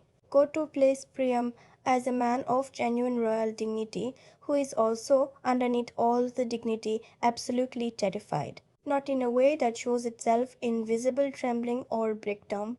Priam's fear is too deep and too old and too well managed for that, but in a quality of stillness that is different from composure. It is the stillness of a man who has been holding something enormous in place for a very long time by an act of continuous will, and who can feel as the film progresses that will beginning to fail. Every scene or two plays in the second half of the film has this quality. The quality of someone watching the thing they most feared become the thing that is actually happening and trying to find a way to remain present in it, to remain a king and a father and a human being when everything that those identities were built on is being taken away. The scene I am thinking of, the scene I referred to in the previous movement of this essay, the scene that occurs after Troy's great central confrontation, is, I will say directly, one of the finest pieces of screen acting I have personally encountered in a mainstream Hollywood film of the early 2000s. It is a scene of such compressed emotional truth, such precise and devastating human understanding that discussing it without entering full spoiler territory is genuinely difficult. I will say only this for now. O'Toole is asked in that scene to play a man who has no pride left, no armor left, no position or strategy or protection left. He is asked to play pure, exposed, absolute fatherly grief, and to carry that grief into the presence of the person most responsible for it, and to speak to that person as a human being rather than as an enemy. And what O'Toole does with that, the particular quality of his voice, the specific way his body inhabits the chair, the thing his eyes do in the pause before the key lines, it is, quite simply, devastating in the specific way that great acting is devastating, because it does not feel like performance. It feels like truth. These are not simply talented people delivering performances. They are at their best genuinely inhabiting this world and these questions, and what that habitation produces in the scenes that work at the highest level is the kind of acting that makes you forget there is a camera. Let us now turn to the visual language of Troy, because the way Wolfgang Petersen and his cinematographer Roger Pratt chose to photograph this story is one of the most considered and least discussed aspects of the film, and it deserves careful attention. Roger Pratt is a cinematographer with an extraordinarily diverse body of work. He shot Terry Gilliam's Brazil and 12 Monkeys, Batman, In the Name of the Father, and the first two Harry Potter films, among many others. His range is essentially his signature. His visual style adapts to the requirements of the story rather than imposing a single recognizable aesthetic across everything he shoots. And on Troy, what he and Petersen agreed upon was a visual language that I would describe as warm but not golden, bright but not celebratory, a quality of Mediterranean light that suggests both abundance and fragility, both the height of summer and the imminence of its end. The choice to avoid the super-saturated golden palette that many epic films of the era defaulted to was deliberate. There is a temptation when photographing an ancient world to make everything look like a painting of an ancient world, to drench the image in amber and honey and the visual glamour of nostalgia. Pratt and Peterson resisted this temptation. The light in Troy feels more honest and romantic. It feels like actual sunlight, sometimes harsh, sometimes beautiful, occasionally both simultaneously in the way that only Mediterranean light actually manages, and it functions as a constant gentle reminder that this is a real world, a world of physical consequence, not a fairy tale or a dream. The way Peterson uses space, particularly interior space, is also worth noting. Troy is a film that makes very specific use of enclosed interiors, the tent of Achilles, the palace of Priam, the private chambers of Hector and Dromache. These interiors are photographed with a deliberate quality of warmth and intimacy that is in conscious counterpoint to the vast brutal exteriors of the war. Inside there are fires and textiles and a specific quality of light that comes through draped fabric. There is shelter. There is the possibility of a private self, of a person rather than a warrior or a king. The transition between interior and exterior in Troy is never visually neutral. It always means something, always communicates a shift in the emotional register of the story, always says we are moving between the private world and the public one, between the person and the role. The battle sequences in Troy have a visual grammar that is specific and considered. Peterson drawing, I would argue, on the lessons of Das Boot, of what it looks, sounds, and feels like to be inside violent confined space, choreographs combat not as spectacle first, but as experience first. The camera is often too close, deliberately disorienting, moving at the pace of the action rather than above it. You do not watch these battles from the commanding elevation of a general's overview. You are in them, at ground level, in the noise and the confusion and the physical reality of what it is to fight and be fought. The effect is not glamorizing, it is in a quiet way harrowing, and that distinction between spectacle that glamorizes and spectacle that harms is where Troy reveals its most serious artistic intention. The wide shots that bookend the battle sequences, the overview shots that establish scale before the camera descends into the action, and the retreating shots that pull back to show what has been left behind, are used with consistent and purposeful restraint. Petersen does not linger on carnage. He does not ask you to aestheticize the aftermath of violence in the way that some epic films do, where the wide shot of a battlefield after the fighting is designed to produce a kind of beauty from destruction. His retreating shots are deliberately, almost austerely matter-of-fact. This happened, this many people, this is what it looks like. The scale is present. The emotion is not pre-digested for you, and that restraint is, I think, a mark of genuine directorial seriousness. Let us talk about the score, because James Horner's music for Troy is a remarkable and somewhat underappreciated piece of film scoring, one that makes a series of very specific, very considered choices about what music can do and cannot do in a film of this emotional register, and that gets those choices largely right. James Horner was by the time of Troy one of the most experienced and commercially successful film composers working in Hollywood. His scores for films like Titanic, Braveheart, Apollo 13, and A Beautiful Mind had established him as a master of a particular kind of emotionally direct, sweeping orchestral film music, music that reaches for the listener's heart with extraordinary confidence and usually finds it. His work was sometimes criticized for its very quality, for being too efficient at producing emotion, for doing the emotional work for the audience too completely, for not leaving enough space for the viewer to feel something on their own terms. And Troy Horner made choices that are noticeably different from some of his more sweeping work. The score is deliberately more restrained in its use of the full orchestral palette, more sparing in its deployment of the kind of soaring, heart-expanding themes that had characterized some of his most commercially successful work. There are moments of genuine orchestral grandeur, particularly in the battle sequences and in the film's major emotional turning points. But between those moments, Horner makes extensive use of smaller forces, of solo instruments, of the specific timbre of instruments associated with the ancient Mediterranean and Middle East, the duduk, various kinds of flute and reed instrument, percussion that suggests antiquity rather than Hollywood's idea of antiquity, and this gives the score a texture that is more ethnographic, more genuinely ancient feeling than a purely Western orchestral approach would have produced. The most distinctive and most controversial musical choice in the score is the use of the voice of singer Tanja. Her vocal contributions to the score, particularly in the more intimate and most emotionally direct sequences, are a specific choice about the kind of emotion the music is trying to access. The voice is not ornamented or operatic in the Western classical tradition.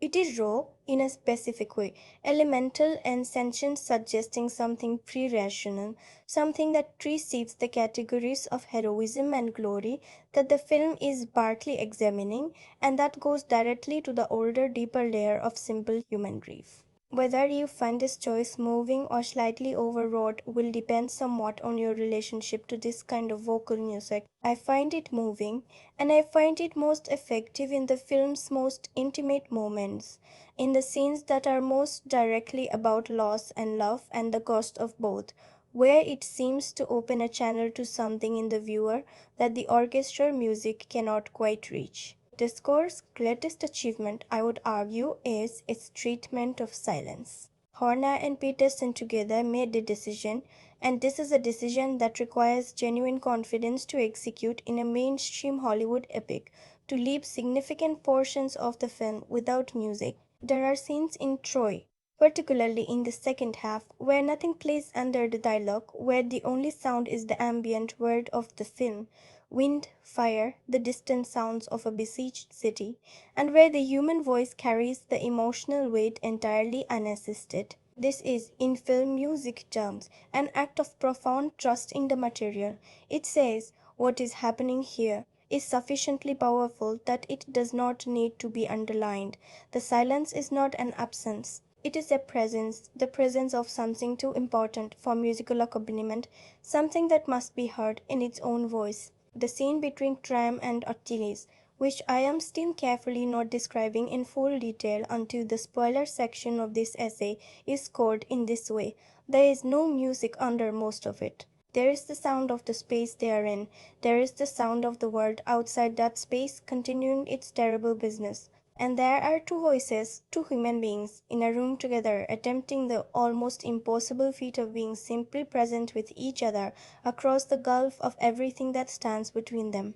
And Horner's decision, Petersen's decision, to let that scene exist in silence rather than underlining it with orchestral weight is one of the most artistically courageous in the film, because it trusts the scene completely.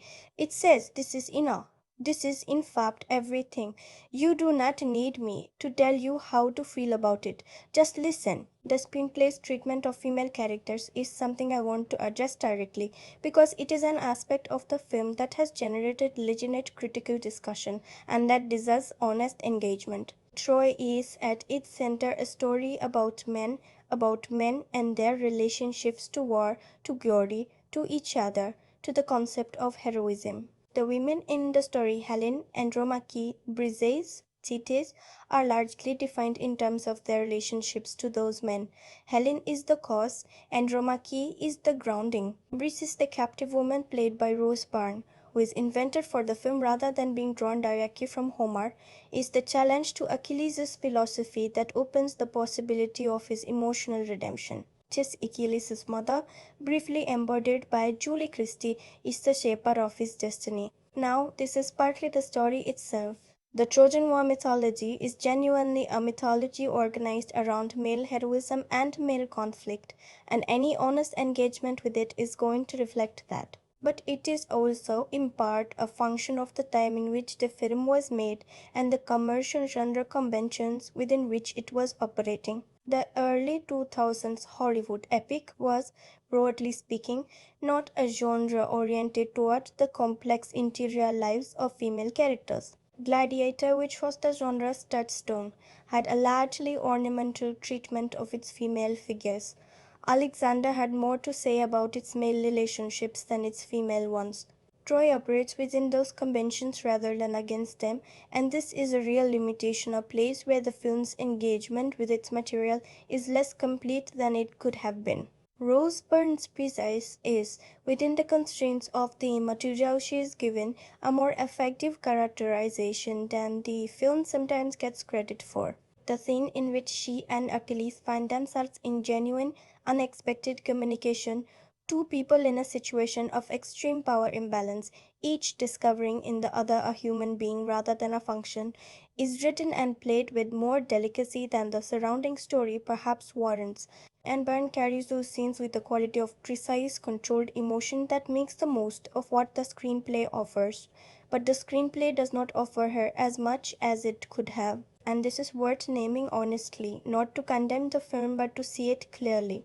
The production design of Troy, the way the physical world of the film was conceived and constructed and dressed and lit, deserves extended attention because it is one of the areas where the film's ambition is most consistently and most visibly realized. Nigel Phelps, the production designer, was working with a brief that was simultaneously constraining and liberating, historically informed but not rigidly archaeological, visually distinctive but not anachronistically modern, grand in scale but intimate in detail. The result is a Troy that feels like a place rather than a backdrop, a city that has been lived in, that has history accumulated in its walls and surfaces, that suggests a civilization of real depth and complexity rather than a theatrical facsimile of antiquity. The specific texture of the city's interiors, the materials, the colors, the quality of the fabrics and the surfaces is particularly effective. There is a quality of genuine material culture to the Troy we see inside the palace and the temples, a sense that these objects were made by specific hands for specific purposes in a specific tradition, that gives the world a density that purely aesthetic design would not have achieved. The Trojan aesthetic in the film leans toward warmer earth tones, ochres, and deep reds, and the burnished quality of aged bronze, while the Greek aesthetic has a slightly colder, harder quality to it.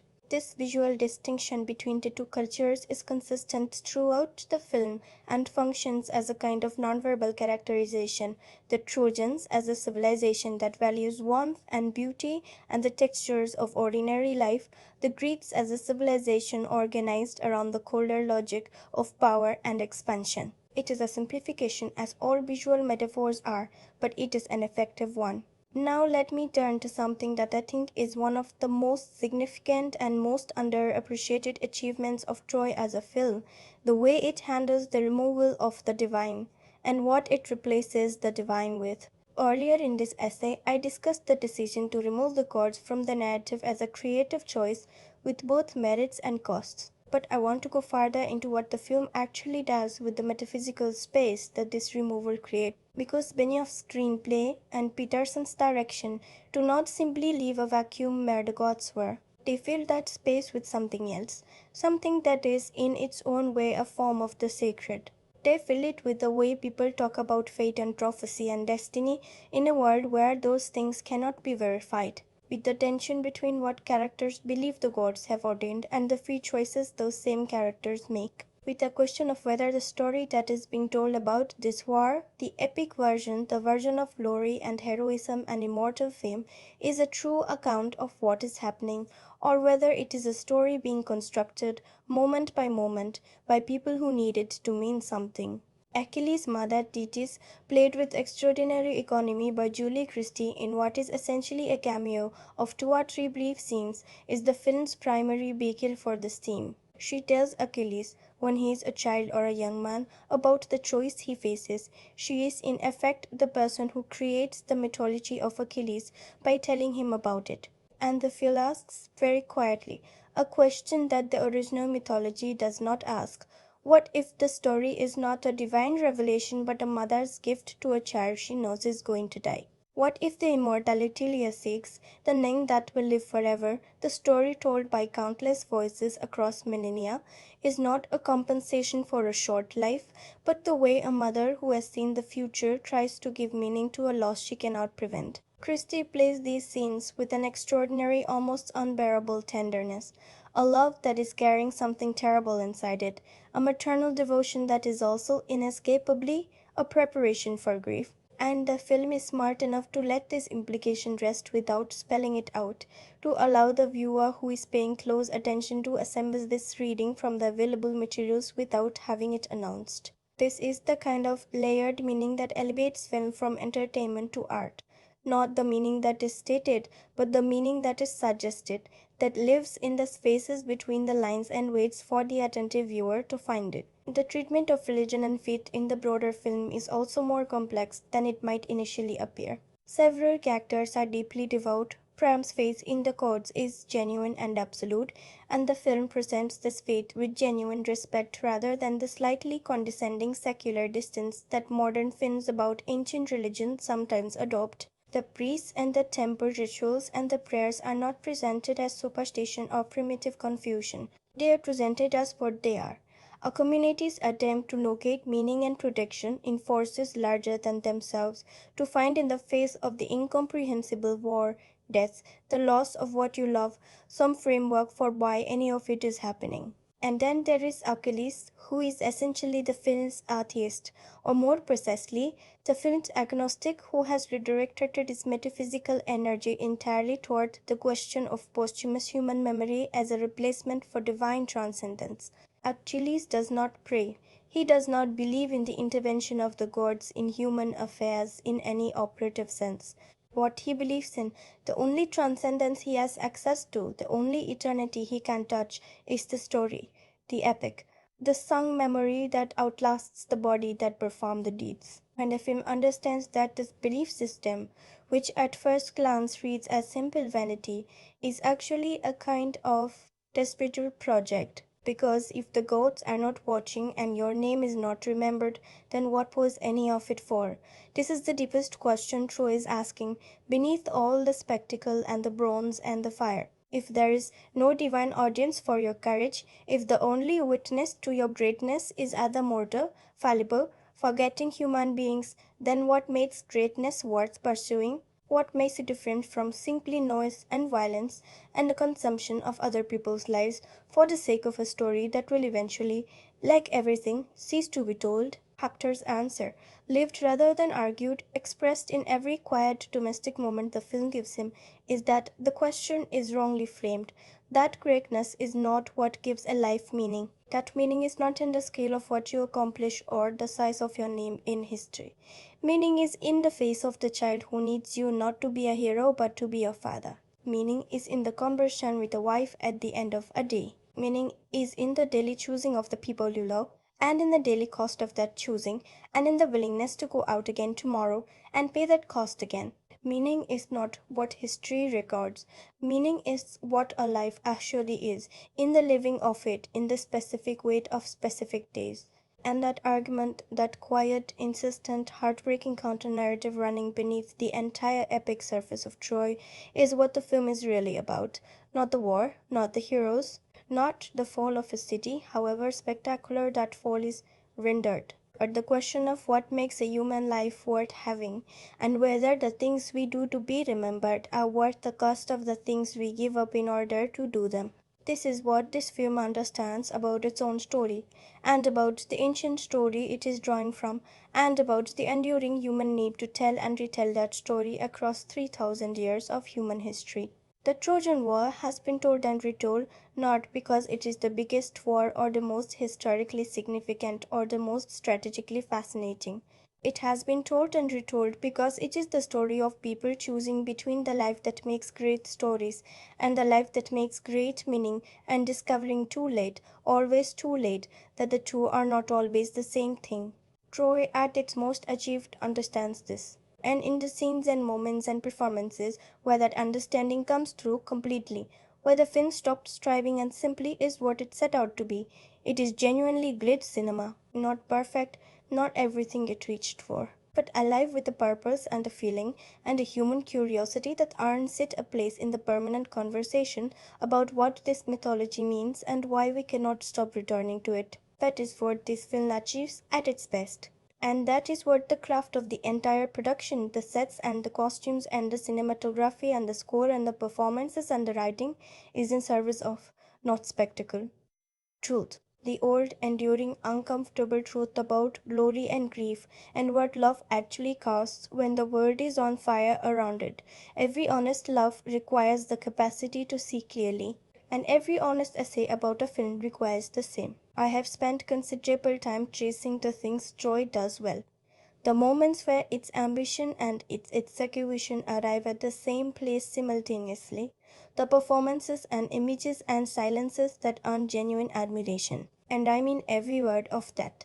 Troy contains some of the finest work of several careers and some of the most genuinely intelligent uses of the epic form in early 2000s Hollywood cinema. But Troy also falls short in specific ways, in ways that are worth examining with precision and honesty, because vague dissatisfaction serves no one, and careful criticism serves the film better than comfortable praise. And here's the thing about the film's flaws: when it is a film of genuine ambition, the flaws are almost always located in the gap between what the film was reaching for and what it managed to grasp. The most interesting things about the film's failures are what they tell you about the scale of its aspirations.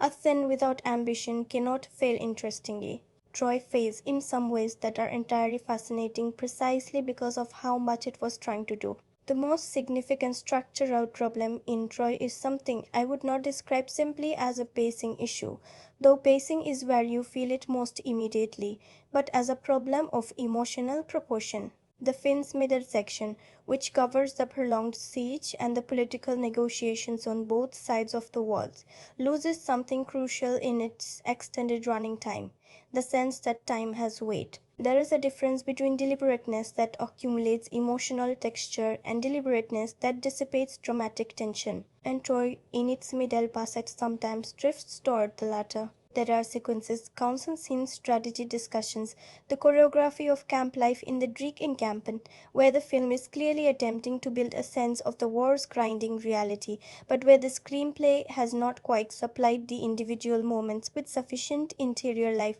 to make that accumulation feel earned rather than effortful.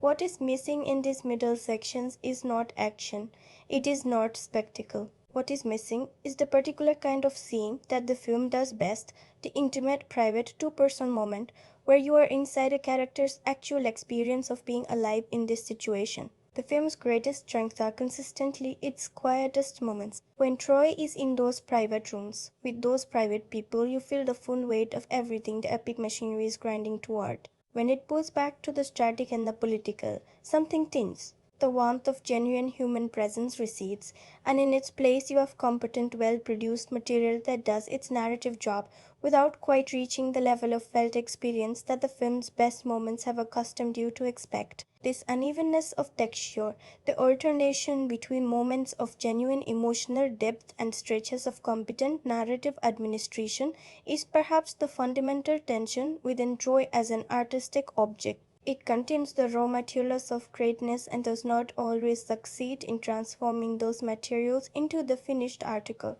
The greatness breaks through again and again in specific moments and specific performances, but it does not sustain itself continuously, and this prevents the film from achieving the cumulative emotional power that its ambitions deserve, the power that comes when a great film maintains its altitude throughout, when the moments of transcendence are not islands in a more ordinary sea, but part of a continuous rising current of experience.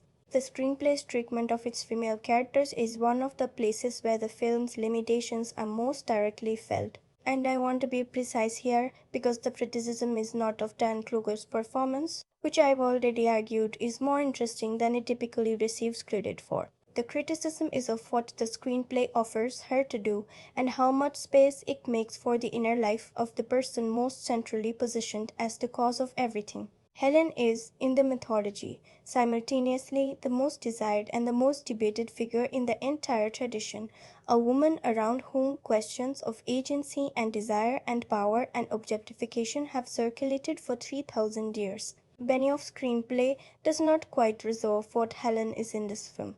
It gives her the relationship with Paris as something warm and genuine, which is the right instinct. But it does not give her enough scenes in which her perspective on the catastrophe her departure has caused is explored with the seriousness the situation demands. Andromache, played by Saffron Burrows with a quality of quiet, contained devastation that genuinely deserves more screen time than it receives, is similarly underserved.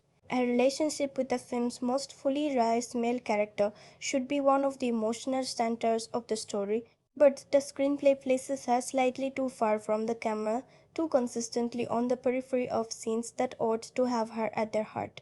The relationship between Hector and Armaki is, in Homer's Iliad, one of the great marriages in world literature. Troy renders it with genuine feeling but relative brevity, establishing the love rather than fully developing it. And because we do not spend enough time inside that relationship to feel its full specific weight, some of the emotional devastation the film's final act reaches toward lands with somewhat less force than it could. Orlando Bloom's Paris is another place where the film's execution is uneven. There are scenes where Bloom achieves considerable effectiveness, particularly in the quieter personal moments with Helen, and in scenes where his genuine fear is allowed to exist alongside his genuine emotion without being simply judged as cowardice. But there are other moments that require Paris to carry larger dramatic weight, moments where the full consequence of his choices presses down on him and the film needs him to bear that weight visibly, where Bloom's performance reaches slightly beyond what he is fully able to deliver at this stage of his career. These are not catastrophic failures, they are moments of slight insufficiency in a performance that is sometimes genuinely moving. But they are noticeable, particularly in contrast with the extraordinary work Bana and Pitt are doing in the same film. There is also a tonal question Troy never entirely resolves about what kind of film it most fundamentally is. For most of its running time, it operates as a serious, thoughtful, emotionally invested drama that happens to be set against a backdrop of spectacular epic conflict. But there are occasional moments, particularly in some of the early battle sequences and certain scenes involving Achilles at the height of his battlefield power, where the film shifts briefly but noticeably into a more conventional blockbuster register. These moments are not disqualifying, they are in their own terms very well executed. But they introduce a slight tonal inconsistency, the momentary sense that two different films are briefly occupying the same body, that a viewer with an ear for such things will notice. And finally, the film's relationship to tragedy. Troy is, in its deepest intention, a tragedy. It reaches throughout for genuine tragic power, for the catharsis that comes when a story of this weight is told with complete honesty and complete emotional commitment. It achieves this fully in certain scenes, but it cannot quite sustain that register without flinching. A slight softening here, a slightly too resolved emotional moment there. Tragedy demands a completeness of commitment, a willingness to follow the darkness all the way to its end without offering small consolations, and Troy does not always have that completeness. It is in the end a slightly more merciful film than the story it draws from fully warrants, and there are moments when that mercy cost it something real.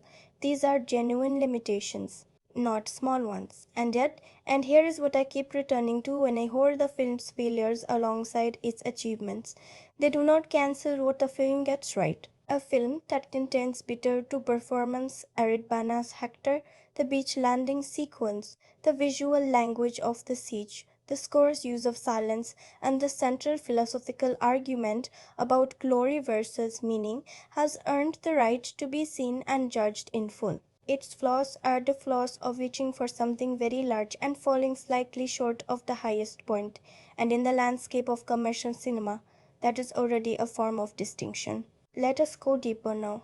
Let us move past the surface of the story and the assessment of the craft and toward the place where the film actually lives, the place where all of its choices, all of its images, all of its silences are pointing. Because what Troy is really saying, what it is trying to understand about human experience, extends well beyond the mythology it draws from and lands in the most permanent territory of all, the territory of what it means to be mortal and to know it. The dominant theme of Troy, the one everything else in the film orbits, is the conflict between two different answers to the question of how mortality should be faced. And I want to state these two answers as plainly as possible before exploring their complexity, because clarity here will open everything else up.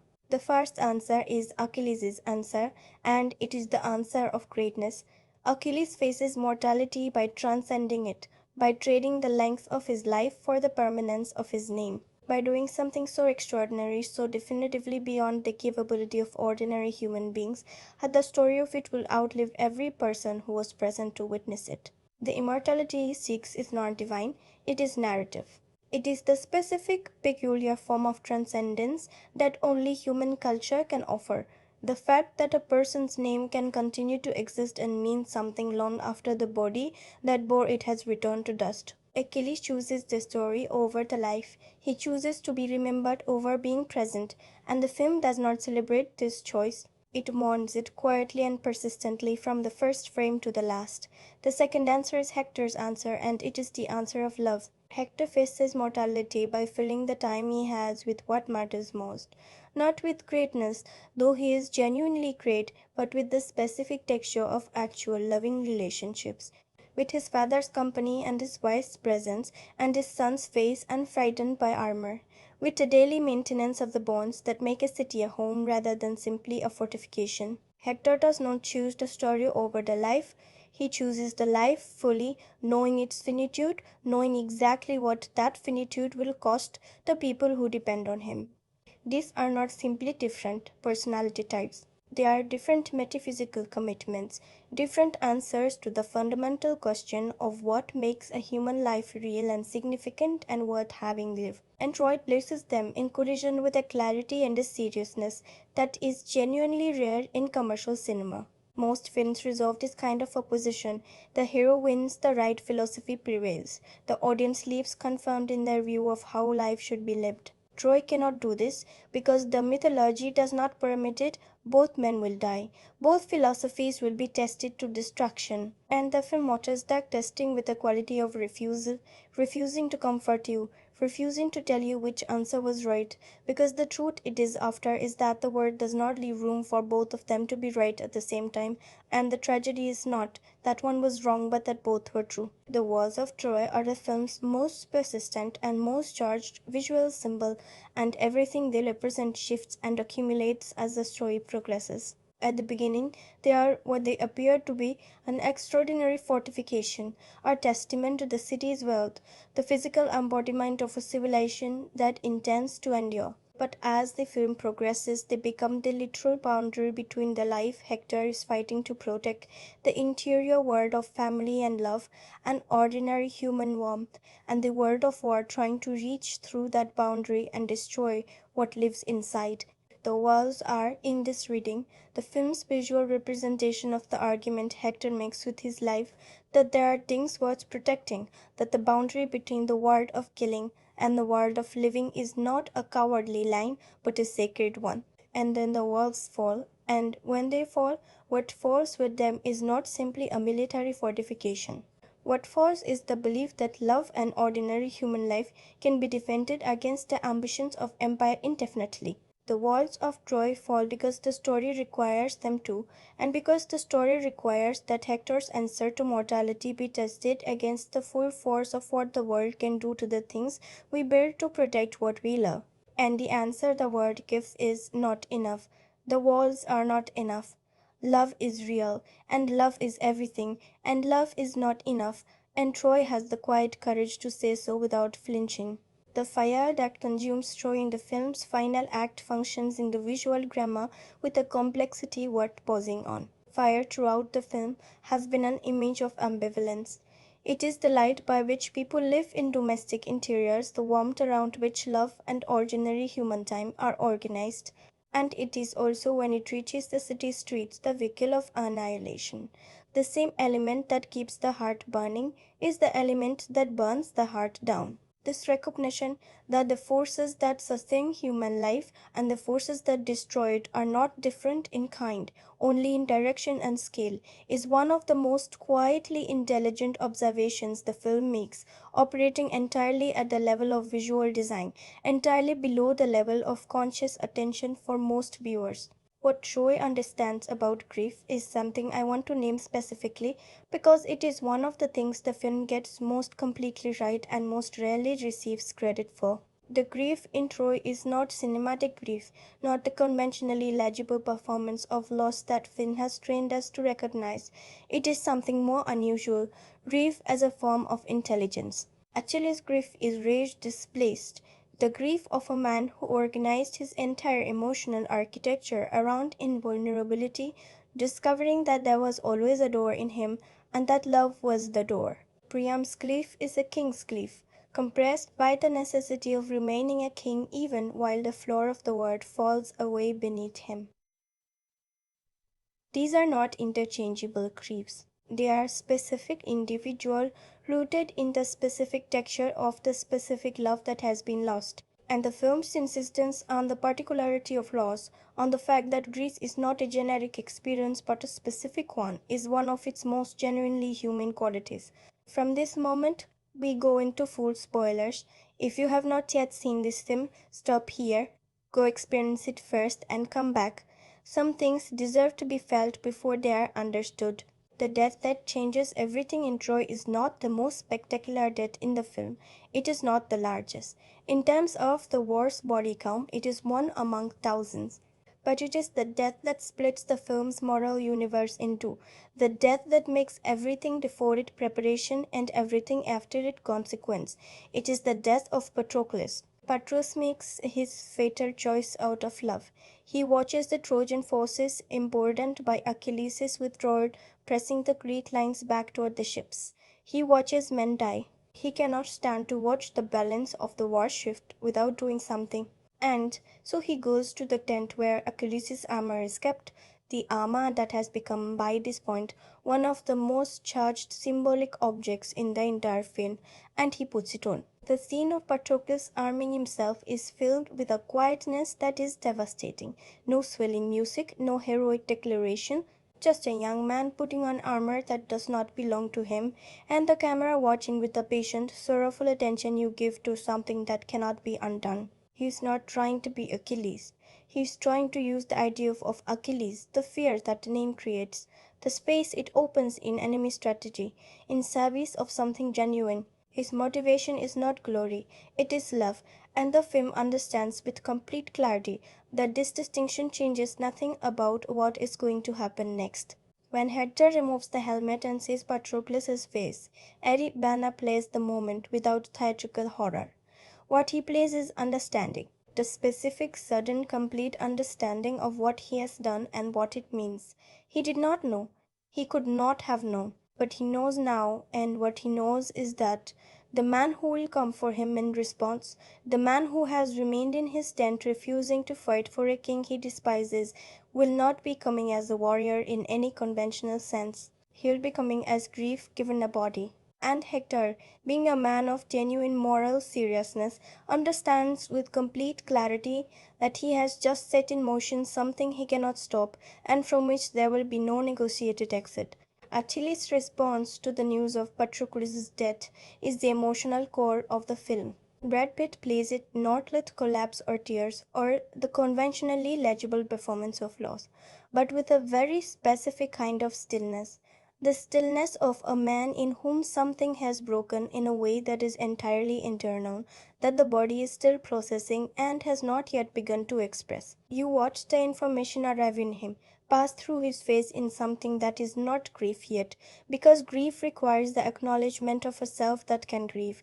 And what has just happened to Achilles is that the self he constructed, the invulnerable, legend seeking, strategically self contained Achilles, has just been demonstrated to be a fiction. There was always a door, Patroclus was the door, and the door is open now, and what is coming through it is not grief. Not yet. It is something more like the end of the only story he ever believed in. He has new armor made, he puts it on, and every scene from this point forward has a different quality, a different temperature. The Achilles who walks out to meet Hector is not the Achilles who refused to fight for Agamemnon.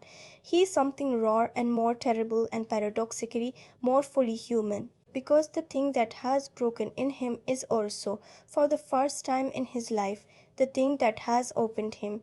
He is no longer fighting for a story. He is fighting because Cliff, when it is large enough and housed in a body capable of what his body is capable of, needs somewhere to go. The single combat between Achilles and Hector. Everything in this film has been moving toward this scene from the very first frame. And what makes it extraordinary, what lifts it above the merely spectacular, is that it is not simply a great fight. It is a philosophical confrontation, two answers to the question of what a human life is for, placed in direct and lethal opposition, and only one of them can walk away. Hector chooses to face Achilles outside the gates rather than shelter behind the walls. This choice, to meet death in the open rather than let it come to where his family lives, is entirely consistent with everything Hector is. He cannot run, not because of pride in the Achilles sense, but because the logic of his life, the logic of love as daily protection, as standing between danger and the people who depend on you, does not include the option of stepping aside. He steps forward, and the watching world on both sides of the walls holds its breath. The fight itself is filmed with a clarity and a weight that respects both men completely. It does not ask you to cheer. It does not ask you to choose a side. It asks you to watch two extraordinary human beings in the fullness of their capability, and to feel as you watch the particular tragedy of a world that has arranged itself so that one of them must end. Hector fights with everything he has. He is not simply killed. He is met fully by someone who is beyond what he can answer. And when it is over, what you feel is not triumph. It is the specific, ancient, inconsolable grief of watching something irreplaceable leave the world. Then comes the scene that is the real summit of this film.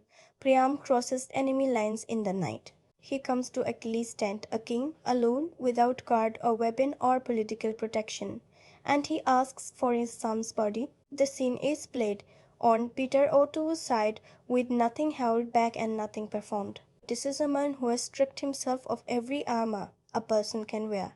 The armor of kingship, the armor of dignity, the armor of pride, and arrived at the place where only truth remains. He speaks to Achilles not as an enemy, not as a supplicant in any degraded sense, but as a father to another person who has just learned what it costs to lose someone irreplaceable. He asks Achilles to remember his own father, to feel for a moment the weight of a father's love for a son, and in feeling it, to understand what it means to hold the body of the person who was the center of that love, and to be allowed to bury him with the dignity that love demands. The silence Honor and Petersen place under this scene is one of the bravest choices in the film.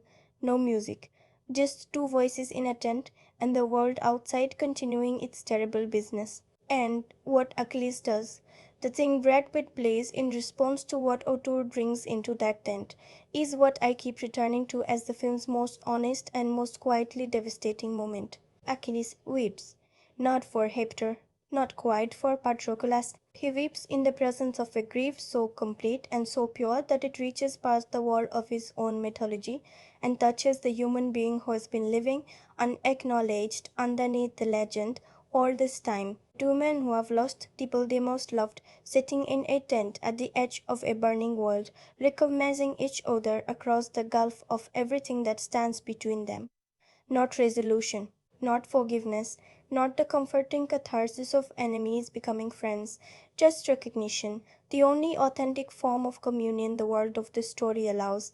The wooden horse, the fall of Troy, these events arrive in the film with the quality of inevitability, not cheap plot resolution, but the deep structural inevitability of myth fulfilling its own logic. Odysseus' strategy is not simply clever, it is the strategy of a man who has understood all along that Troy cannot be defeated from the outside, that no amount of direct assault on those walls bring them down, while there are people inside willing to defend them. The horse works not because the Trojans are foolish, The film is careful to show us the debate, the doubt, the voices that counseled against it, but because hope, after years of siege and loss and the slow erosion of certainty, is a force that the mind reaches for even when reason is whispering caution. The Trojans want to believe the war is over, and that wanting is what the horse requires. What follows is not filmed as triumph. The fire in the streets of Troy, the people running, the collapse of the world that Hector gave his life to protect. The film watches this with a kind of grief that feels entirely sincere. There is a particular shot late in the film of the city burning against a night sky, the walls that stood for the entire film now breached and glowing with their own destruction, and what that image carries is not the visual excitement of spectacular destruction, but something much quieter, the feeling of something over, something ended, the specific, permanent sadness of a thing that was beautiful and is now gone, and the knowledge that the story will continue for the survivors, but that it will be a different story now, in a diminished world. Achilles' death arrives in the film not as the culminating moment of a hero's journey, but as something almost anticlimactic in its physical simplicity. He is shot, a series of arrows aimed with purpose. His end comes not in single combat with a warrior who could match him, but through a weapon that makes his extraordinary physical capability irrelevant. And this is, in the context of everything the film has been saying about the relationship between greatness and mortality, entirely right. The greatest warrior who ever lived does not die in a way that proves his greatness. He dies in a way that proves his mortality. He dies in the specific way that the mythology always said he would, through a vulnerability he carried in his body from birth, a door that could not be closed, a heel that the legend never fully addressed, because acknowledging it would have complicated the story. And Briseis is there, at the end she is there, and what she carries in that moment, the specific quality of grief and love and terrible clarity that Rose Byrne brings to those final seconds, is the film's last argument for the answer that Achilles never quite allowed himself to choose. The ordinary life, the present love, the person rather than the legend. She is the proof that he was, underneath everything, reachable, that there was a different story he could have lived. And the film lets that truth exist quietly, without underlining it, without making it more consoling than it is. Because it is not consoling, it is simply true. I want to step away from analysis now. I want to speak to you simply as a person who sat with this film and felt something real inside it. The moment that has never left me is not the beach landing, though it is spectacular. It is not the duel between Achilles and Hector, though it earns every frame of its weight. It is Peter O'Toole in a tent at night, sitting across from the man who killed his son, with nothing left, no armor, no crown, no pride, no strategy. Nothing but a father's grief, exposed and absolute. The specific quality of his voice in that scene, the thing his hands do in his lap, the way his eyes hold something in the silence before he speaks that is not composure and is not collapse, but is something in between that does not have a name. The bearing of the unbearable, the being present in the moment you most wanted never to arrive. It changed how I think about greatness and what greatness costs. About the specific, quiet, radical act of choosing to be present in your own life rather than performing it for an imagined future audience. About the difference between the story of a person and the actual weight of their days. And about fathers.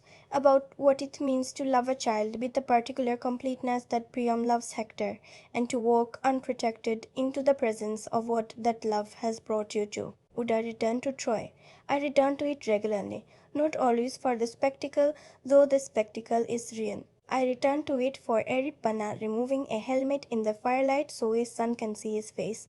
I return to it for the quality of light on the walls of a city that has already decided to endure. I return to it for Peter O'Toole's hands in his lap in a tent at the edge of the world. I return to it because it is a film that believes genuinely, with full commitment, that the stories we tell about glory are less important than the daily, unglamorous, irreplaceable work of loving the people in front of us. And it believes this while giving you all the glory anyone could want, in full measure, and trusting you to feel the contradiction and sit with it, and come to your own understanding. The kind of person who will carry Troy with them is not necessarily the person who saw it first in a cinema in 2004 with the full weight of its critical context pressing down on the experience.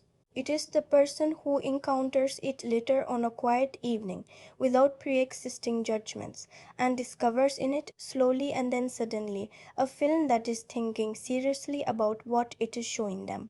A film that uses the vocabulary of epic spectacle to make a genuinely personal and genuinely sorrowful argument about what makes a life worth having. A film that, at its best, does what the greatest ancient myths have always done, takes the largest possible human story and uses it to illuminate the smallest, most irreducible, most permanent human truth. Troy, 2004, Wolfgang Petersen, a film that contains real greatness and real limitation, often in the same scene, sometimes in the same breath. Who will love it most deeply? The person who meets it with patience, who understands that it is asking to be felt rather than consumed, that its slowest moments are doing specific work, that its most spectacular sequences are in service of something more interior and more sorrowful than spectacle alone. The person who is drawn to stories about the gap between what men believe they are living for and what they are actually giving up to live for it.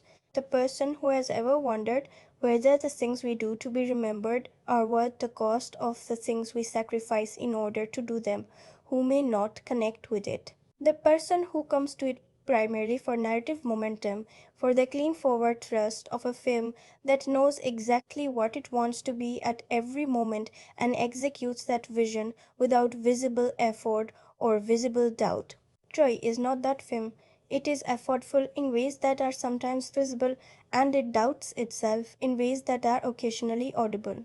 If you need your epic pure and clean and uncomplicated, this film will test your patience in ways that may eventually exceed what the film offers in return.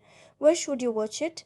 The theatrical version is the version most people know, and it is a fine version. But if you have the option of the director's cut, the extended version that Wolfgang Petersen released in 2007, adding approximately 30 minutes and meaningfully developing several key relationships, I would encourage you toward it, particularly on a second viewing when you know the shape of the story and can give your full attention to the character work. The theatrical version sometimes rushes past cinema, streaming, or something to own. Cornet, this is a film that benefits from revisiting, that rewards close attention across multiple viewings, that reveals layers on return that are invisible on first encounter. It is the kind of film you will not finish processing after one sitting, and the kind that will surprise you years later with how much it stayed. My rating is 7.3 out of 10. And here is the one true sentence that earns it. Troy is a film that falls short of its own highest aspirations and manages in the falling to eliminate those aspirations so completely that the distance between what it reached for and what it grasped feels less like failure and more like proof of how large the reach actually was.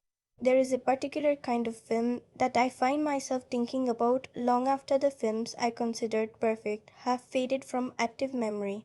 Troy is one of those films, not because it is flawless, because it is alive, because it wanted something real and went after it with everything available to it, and because even in the moments where the wanting exceeded the achieving, the wanting itself is visible and it is genuine, and it is, in the most honest sense I know how to use, moving. The walls of Troy are burning, the ships are on the horizon, and somewhere in the wreckage of a great city, a story is beginning to be told, the story that will outlast the city, the story that will be sung across 3,000 years, the story that will eventually reach a filmmaker in the early 2000s and a channel called the Cineflux, and through them reach you. And you will feel it, not because it is perfect, because it is true.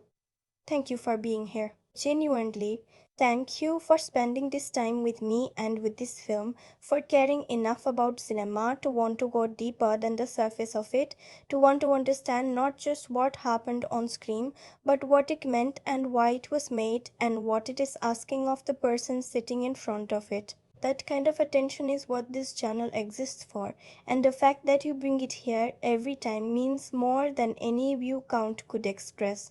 I would love to know what Troy means to you. I would love to know whether Hector or Achilles speaks to something in how you understand your own life. I would love to know whether there is a scene in this film that has stayed with you, or a moment that hit differently on a second viewing than it did on the first.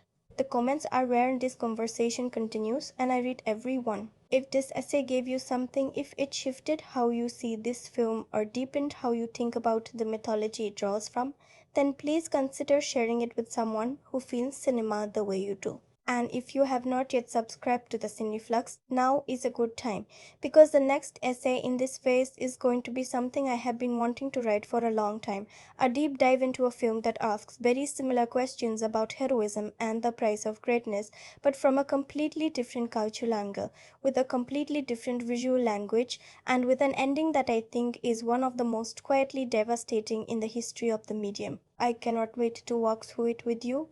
Until then, take care of the people who are in front of you. Choose the life rather than the legend, at least some of the time. And keep feeling cinema, because the world needs people who do. That is the Cineflux. I will see you in the next one.